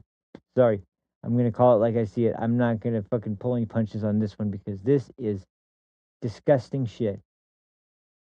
We're getting close to the lowest of the low when we talk about this kind of thing. This is just over the top, completely, absolutely irresponsible lack of leadership. And there's no excuse for it. None. Here's a photo.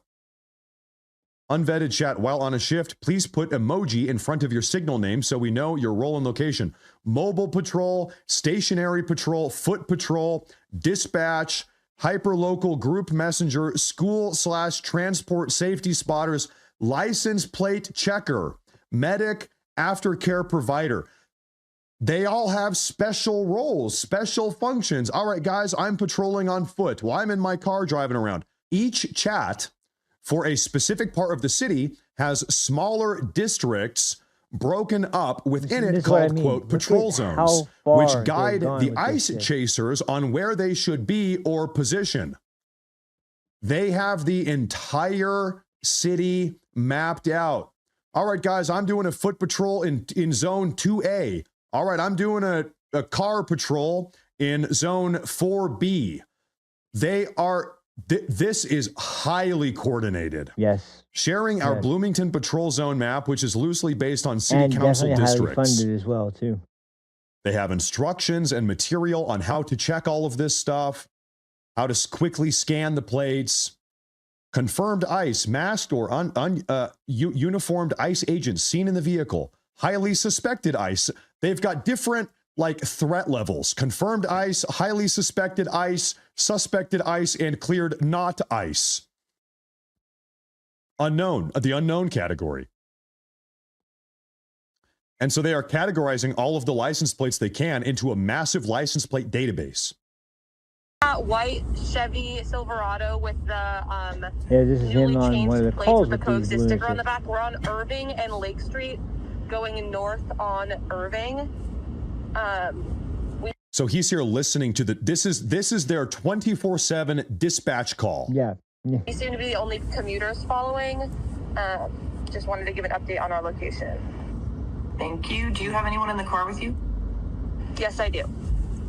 So this goes on 24 hours a day. I'll play another snippet. Play this. These 5 observers are on there. KM, I'll probably have you stay on that F-150. But anyone else that's on this call that is currently on that F-150, I think we could use our resources and energy better. This is insane. Yeah. A new group chat for each zone is made every single day. The chats are dated and then deleted at the end of the day to delete the evidence. This is likely to avoid detection. And what does that tell you? Well, it tells you they know that they're doing something illegal. Damn well tells you that. I mean, if there's any doubt that they thought what they were doing was totally on the level, there was no problem with it, then this should kind of clear up that little misconception. But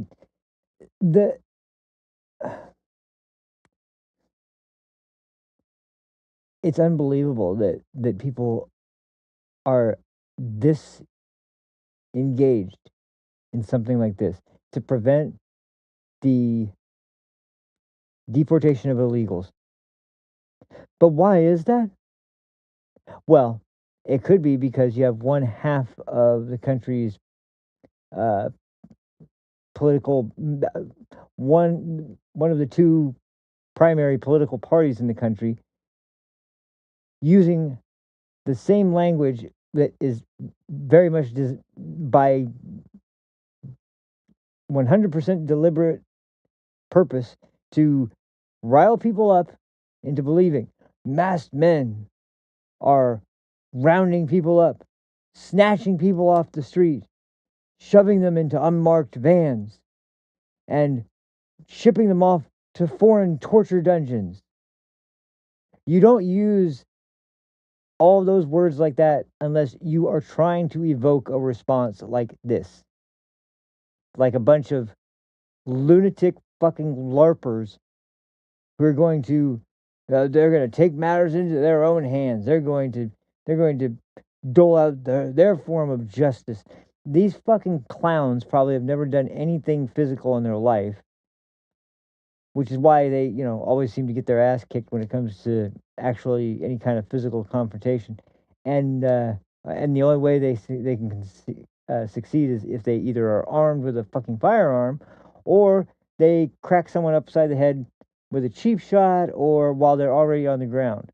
And that is what's really freaking sick about these people is it's never enough. They are so filled with rage constantly. When you look back at the first administration, first Trump term, and you remember the kind of scuffles where Antifa would be getting into fights and Proud Boys would show up, and you notice a trend that the Proud Boys would notice when somebody was on the ground and pretty much unable to even defend themselves anymore, and we're still getting cracked upside the head with some kind of bat or some kind of blunt weapon, and then they'd go up, no weapon, cracked to the chin, knocked out cold, having to have their friends drag them off. These people they're big and tough because they've got their little weapons and they've got their little, disguises, and they mob people in numbers when they can. But when push comes to shove, when people actually have had enough, the problem though is that the Proud Boys and other groups like that they've been the one labeled domestic terrorists. I don't remember the Proud Boys ever doing anything like this. Just saying that, I mean, and if anybody's gonna make the January 6th freaking connection out there, any of the leftists that, which of course they will. That's the only thing they can do. But need I remind you, there was one person confirmed killed. We have heard several times of another, but the confirmed person that we know of that was killed was Ashley Babbitt. And she wasn't Capitol Police. Oh yeah, she wasn't protesting. She wasn't breaking anything. She was entering a window that was already broken, that had people coming in before her, and hadn't taken any action. I heard this described the other day, like somebody was saying that she was warned not to climb through that window, that it was off limits. Says who? She just followed in after somebody else had just climbed in the window. What made her so uniquely dangerous? Nothing. But you had a cop there, a Capitol Police officer who, sorry, not to denigrate the entire Capitol Police. They're great Capitol Police officers. And I'm sure they're very grateful right now because of how much safer DC is. But you had a guy there who had, as I said before, left his firearm in a stall in the Capitol building, unattended for like over an hour, and just happened to leave it there by accident. Oh well, no biggie. No, it's kind of a real fucking biggie. But how does that relate in any way to what this is? This is so much worse. And this is taking the Summer of Love concept from 2020 during the pandemic and bringing it out to a level that is now no longer about someone black getting killed by police officers in their minds and causing this worldwide need to point out the racism of white America and the evils of the West. And now it's just, fuck you, we're not going to let you deport the illegal immigrants. Okay. Any reason why? What, you don't have any compassion? What, are you racist? That's all they got. That's all they have to say. Anyway.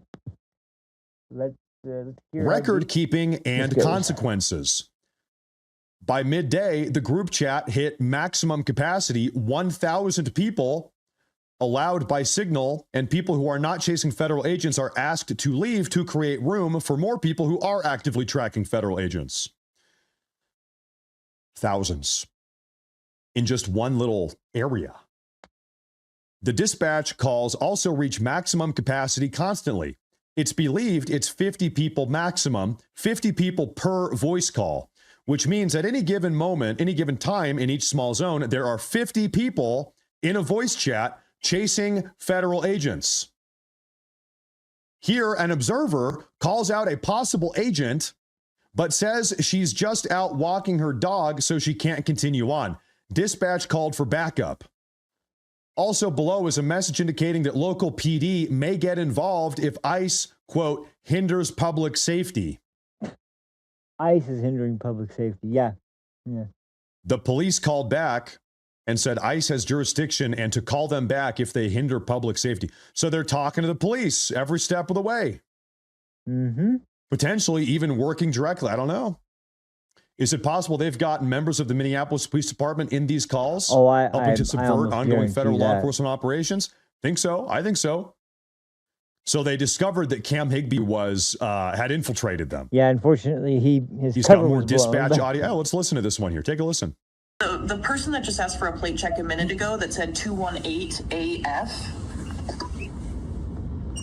Yeah, it's a white Chevy truck, pickup truck. Thank you. If you can get documentation, video, You or hear the little photos of that faggy plate on whistles that going off car, already. we can There we document. go. Thank you. Yep, getting that for you Update now. on the corner of It's got a 32nd and coexist sticker. Update on the corner of 32nd and 15th. This Kia, Massachusetts. Folks are whistling at this. It looks like this is a confirmed ICE vehicle. The men inside are appear to be ICE. The men inside appear to be ICE, and you can hear the crazy unhinged whistling in the background. Here is an admin list and an administrator list for several chats. These generally consist of code names. They're using code names: Loco Tio Dave, the report card, Emu, Motoko, Aguacate. So they're using code names to conceal their identities. And so that's that. Now, ladies and gentlemen, Maybe like I said, I've got something else I want to trans show you here. name.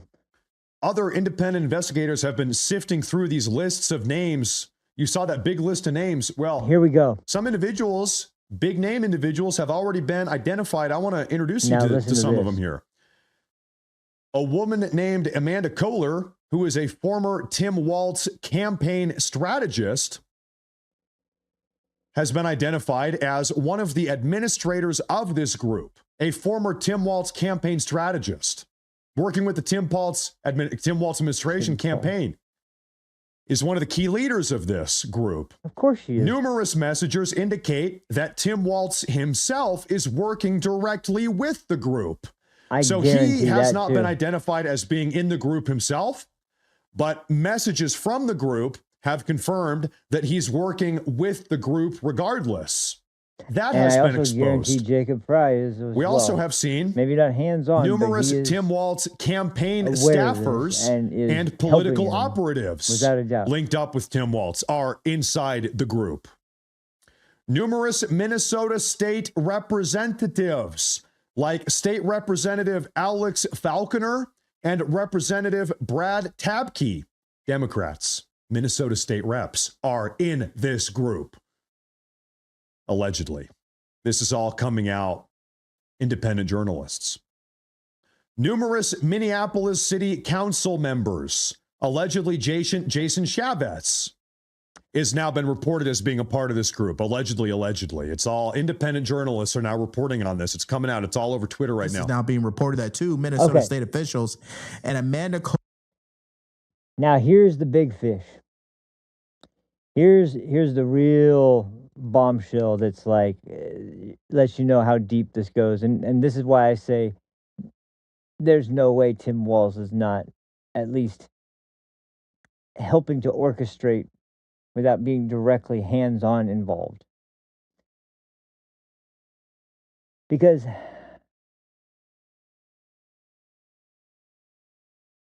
we're about to see somebody who, well, let's just say is very close to Tim Walz and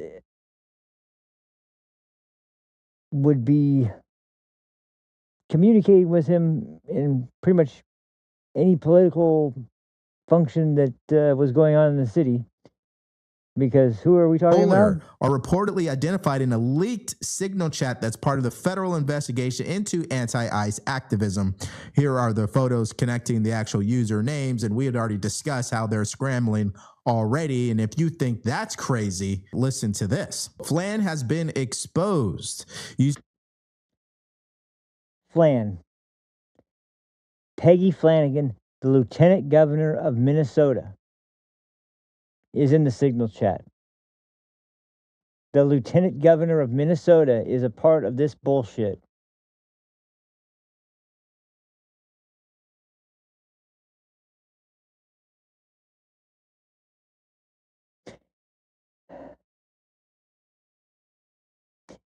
Anybody confused why I say we need to use Trump should absolutely use the Insurrection Act? Which, by the way, one thing about that, I was even unaware of this when I first was hearing the term tossed around and all the fear-mongering shit that was going along with it. It's not the same as martial law, not even close. There's no removal of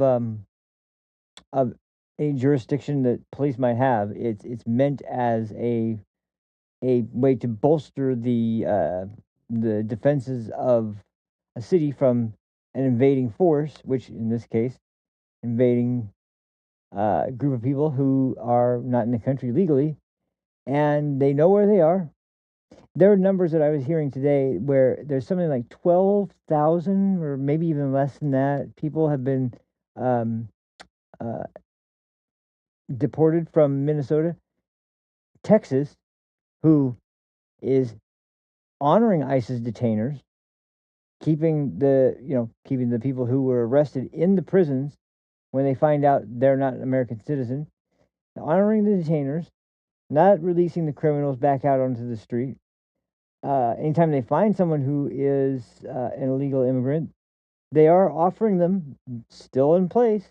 You can still opt to take the government funded, meaning taxpayer funded, but it's much cheaper than having to do what they're doing in Minnesota.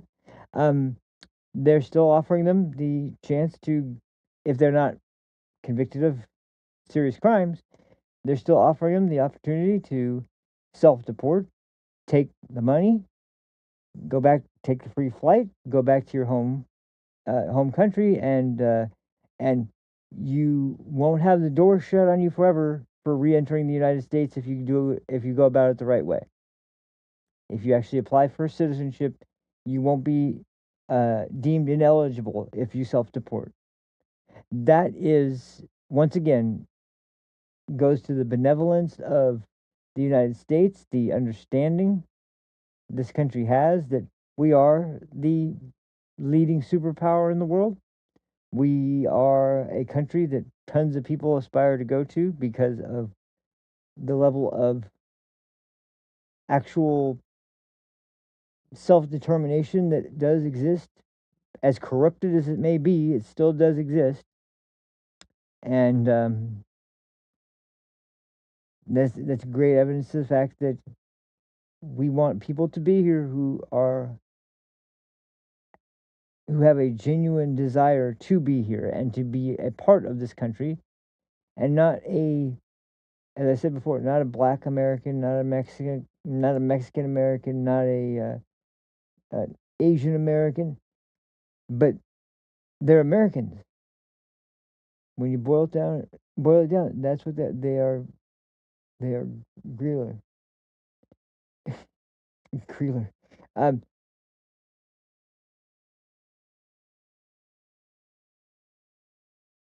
But this really, I mean, if this isn't a complete refutation, a complete case study of the failure of the concept of sanctuary city policy, which I think is absolutely necessary that shit ends now. It was ridiculous that it was permitted to even happen in the first place. The idea that states were openly deciding that, yeah, we're not going to abide by the supremacy clause that we swore to uphold when we became leaders of our states. We're not going to, bother to deal with that aspect of anything.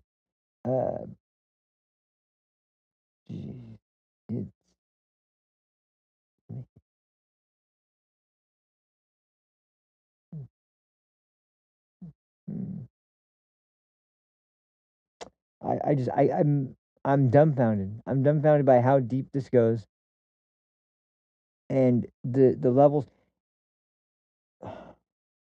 Like, I get the idea, and here's the problem. Here's another one of the problems, but here's a real serious one. When you have media that come out and put out these stats that well, a majority of the people do want to see people arrested and taken out of the country if they've committed a serious crime. What they don't like seeing is people who have been in this country for years and supported their families and paid taxes like everyone else. Okay, what you're talking about is a tiny percentage of the people that actually do that. In most cases, probably the most common cases, they're still being funded by all the same old bullshit they've spewed forever and ever and ever, and it's just getting incredibly ridiculous. And I don't even think you know that. Anyway, Devory Darkins is going to finish this up, and then we'll finish up this clip and this episode. But let's just wrap this up real quick. Mr. Sky told another user posing during the Signal chat here, as you guys can see, he put up a screenshot where they acknowledged that she's part of this. She had some hand in it, and she's about to be exposed because the Signal chat has been infiltrated, if that's the proper term. The lieutenant governor, let me say this very clearly, is involved in the anti-ICE protest. And I know I'm not coming down on Devory here. I'm just saying this is not a protest. This is not a protest. Like I said at the beginning, I don't blame not Pam Bondi. Well, maybe she said it too, but I don't blame Kristi Noem. I don't blame anybody in the administration that referred to these people as domestic terrorists. I don't hold a grudge against anybody who described these as unlawful and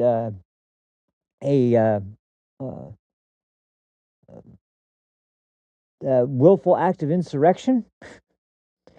Ring any bells, anybody? I don't blame any of the language used to describe this because, quite honestly, there's not really any other words to describe what this is. A state in the country is openly, flagrantly, and proudly not only disregarding federal law, but is attempting through back channels and underground chats and through, I suppose they would call it covert operations, to prevent the federal, to actually impede federal law enforcement, to protect illegal immigrants, to aid in the law breaking. That is a out of control, completely rogue, and absolutely impeachable and removable state leadership setup right there. I mean, the people that are in charge of that state have failed the state, they've failed the country, they've failed as leaders, and as far as I'm concerned, they may as well be brought up on charges of treason. I've heard some people mention that as well, and I can't think of another way in this age where you could do something more deliberately designed to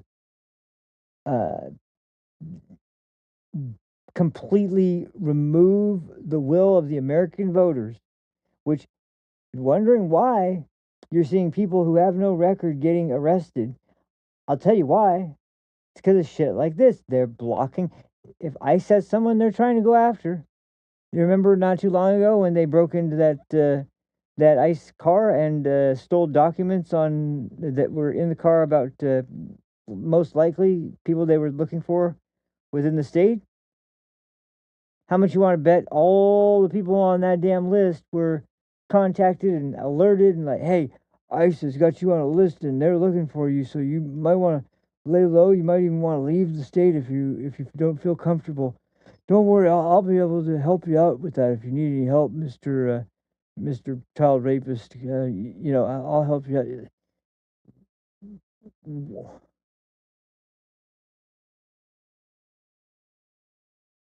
And a lot of people say, I get this is happening. Look at what's happened. I get it's happening amongst the Democrat Party. What I don't get is how so many people, I get they hate Donald Trump. I get they hate this administration. I get they hate people removing illegals. How do you get this absolutely unhinged, this far off the rails, this far beyond any kind of norm whatsoever, any kind of precedent whatsoever to the point where you're defying the presidency. You're denying Article 2. It's absolute powers of foreign influence to be able to. It's not even Florian. Listen, it's like a.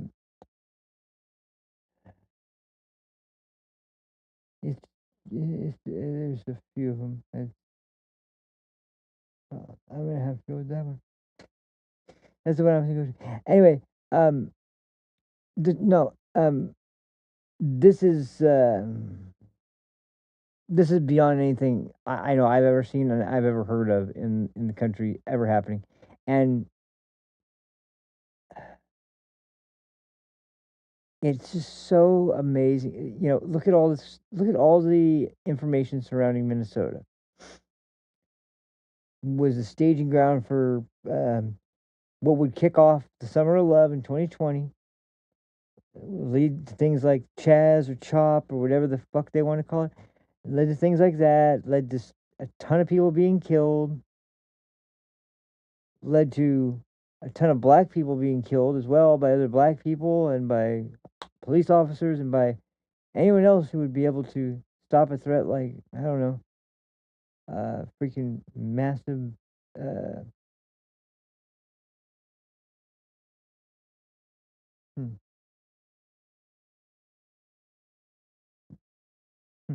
anyway, yeah, I don't I'm sorry, I keep going around in circles, and it's just because I really don't know what else there can be said. If you're not convinced now that this is not about safety, this is not about protecting people, this is not about anything. It goes back to the quote I have said a few times before that I heard. I think it was Dostoevsky that made the quote, and it was about the psychology of people who are leaders of communist countries and their ideology when it comes to these punishing regulations on people who are wealthy and these insanely high tax rates that they're coming up with. It was abundantly clear that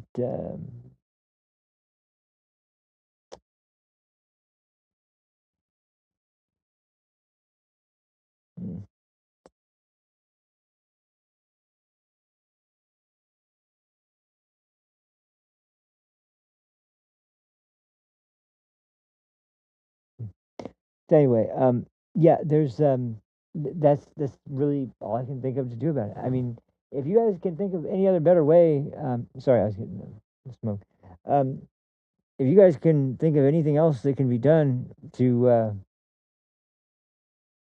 sort of bring this sort of thing down, then by all means, let's people who actually give a shit, let's hear about it because um, between everything we've seen lately, from Don Lemon's stunt at the church to the two shootings being used by the left as a rallying cry to disband ICE, to defund ICE, to get rid of ICE, which is something, by the way, they've wanted to do since the first Trump administration.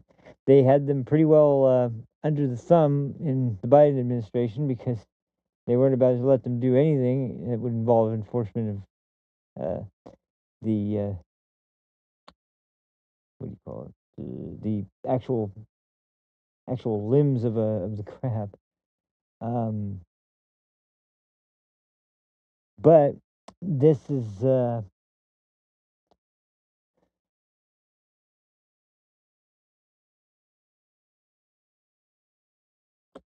this is like where do we go as a country after something like this? Where do we go in terms of speaking to our fellow citizens? Who out there actually believes the things that this ridiculous excuse for a governor has actually said? Does he believe it? I don't know. He's stupid enough to. But is it just yet another politician calculated enough to say something that ridiculous to get votes. Because, regardless of how the party is filled with middle class, well to do leftists who have no idea what the real world is like and speak in hypocrisy like it's a native tongue,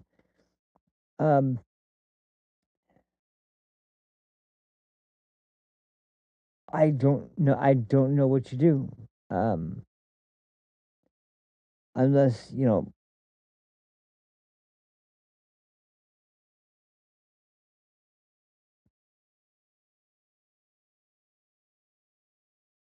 hmm. It's just it's out. There's nothing. There's no argument left. There's no argument left. There's no good reasons left. You can justify this. And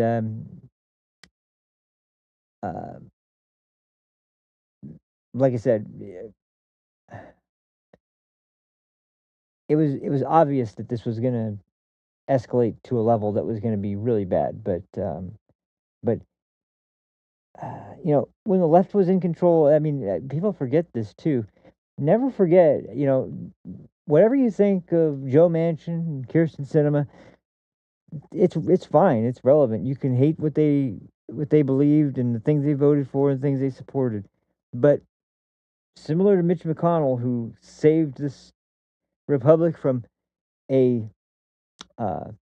Justice Garland, which God only knows where that would have left us. But then at the same time, also to mm, um,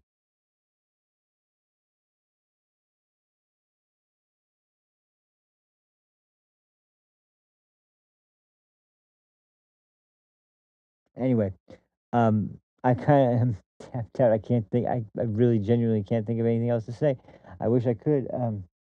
But I just this whole thing was so was such a when you aren't surprised, but you're just still like you just see it and you're like I knew it, but I can't believe it. Now I don't know if you ever get that kind of reaction to something because like I said I did. I've been expecting that, and like I said, I was expecting they were going to actually fire their weapons at someone who was here illegally, who maybe had been um, able to get a weapon for themselves and were attempting to, flee from law enforcement, as opposed to it being, of all things, American citizens that are uh, apparently imposing this on somebody. So, uh, God damn, that guy's name, but mm,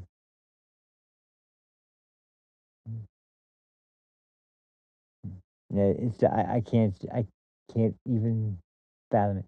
So, regardless out there, just especially those in the area, be safe and don't don't associate with these people. Don't give it any legitimacy.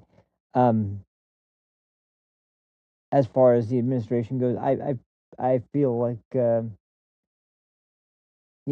Bongino is going to be launching his podcast again soon, and I'll be very interested to hear what he has to say about the things he can talk about because, man, Dan is just the right kind of guy for situations like this. And I realize, too, that, for me at least, I don't know how many people out there kind of feel similarly, but Charlie Kirk, irreplaceable, one of the best political commentators, but more importantly, one of the most brilliant uh, political campaign strategists I've ever heard in my life, and someone who um, could run loops around his political opponents in terms of making them take a stance that he knew that was gonna fuck this whole situation up for you later on.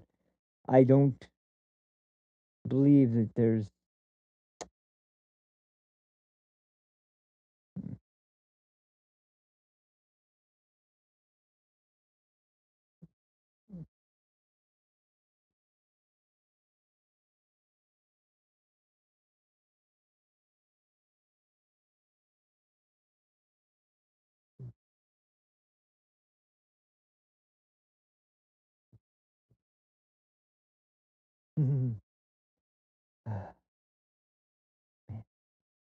so anyway, I guess I'll just leave it at that. I thought there was something else I was gonna play. Maybe there is something short that I can play for kind of a lighthearted way to end everything, but I could have sworn I did have something that was kind of a little bit of a kind of funny little piece to end with, but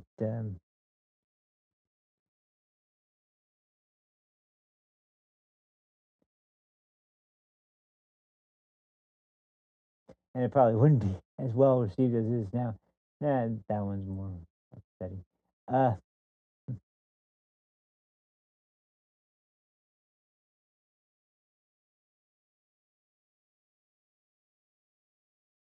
And there's one I could use. It kind of proves my point about what the strategies will be, because once again, don't even think for a second that when push comes to shove, when they're put in the corner, that there's not just pretty much one card that Democrats are going to play to try and get power and hold on to it after we get to the midterms this year. And I think we all know what that card is, but in case you're struggling, let's hear it directly from James Comer. This is like only about 30 seconds long, and it's funny enough. It could have been an intro, but I'll just use it as a final point on this, because you can guarantee, after the hypocrisy that we've just been listening to throughout this episode, I would don't put this past them either for how absolutely low they can go in terms of hypocritical points to make. And it's pretty much summed up pretty well right here by James Comer when it comes to their investigations in the House Oversight Committee. And this sums up the Democrat position pretty well when you think about it. But yeah, here we are. We've been working with whistleblowers, and these whistleblowers are Minnesota state employees, almost all of whom are registered Democrats that have been sounding the alarm for years. So we're going to inform the American people today what's going on, and also talk about what the Trump administration is doing as we speak on the ground to try to hold people accountable. Well, you just heard the soundbite of Tim Walz. You hear what he's saying. Hey, I'm not going anywhere. And by the way, when is the president going to resign? What exactly do you think he's talking about? Well, he has to be talking about January 6th, because that's all they want to talk about today. In fact, I think their witness, the minority always gets a witness. We have state legislators. This is a hearing today in oversight about fraud, about billions of dollars of fraud in one particular state. And the Democrats will want to, their members aren't going to talk about fraud because they don't care about wage fraud abuse. They care about January 6th. They absolutely do. They absolutely do. And that's all they care about. There's still that candlelight vigil this year. That was one of the most pathetic, cringeworthy stunts I've ever seen them pull. So, yeah, they deserve that one. But anyway, I hope that was at least understandable why I wanted to wait another day to put this one up, because when I saw that Signal chat and all that information on there, I was that really stunned me even, and I knew there had to be some stuff going on, but I thought this was there's organization, but not between the rioters and literal elected officials and state what do you call it, representatives. I mean, it's the corruption in Minnesota has gone to new heights, and it's going to have to be. It's going to take a lot of. It's going to take a forceful hand and a lot of work. But like I said, I know for a fact there's good people in that state, and they don't deserve this. And the people that are living next to the dangerous criminals across the border illegally, they don't deserve it either. So, hopefully, but whatever it takes to do it, they can get it done.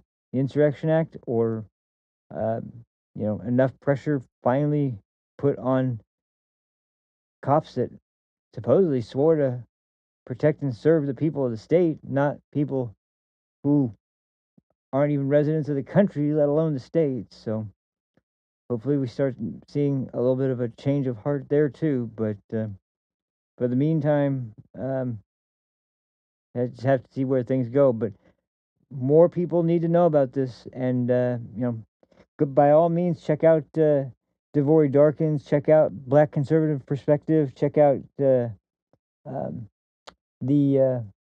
people who were responsible for uncovering this information, and check out their channels, and check out the stuff that they're releasing. And give them a shout out.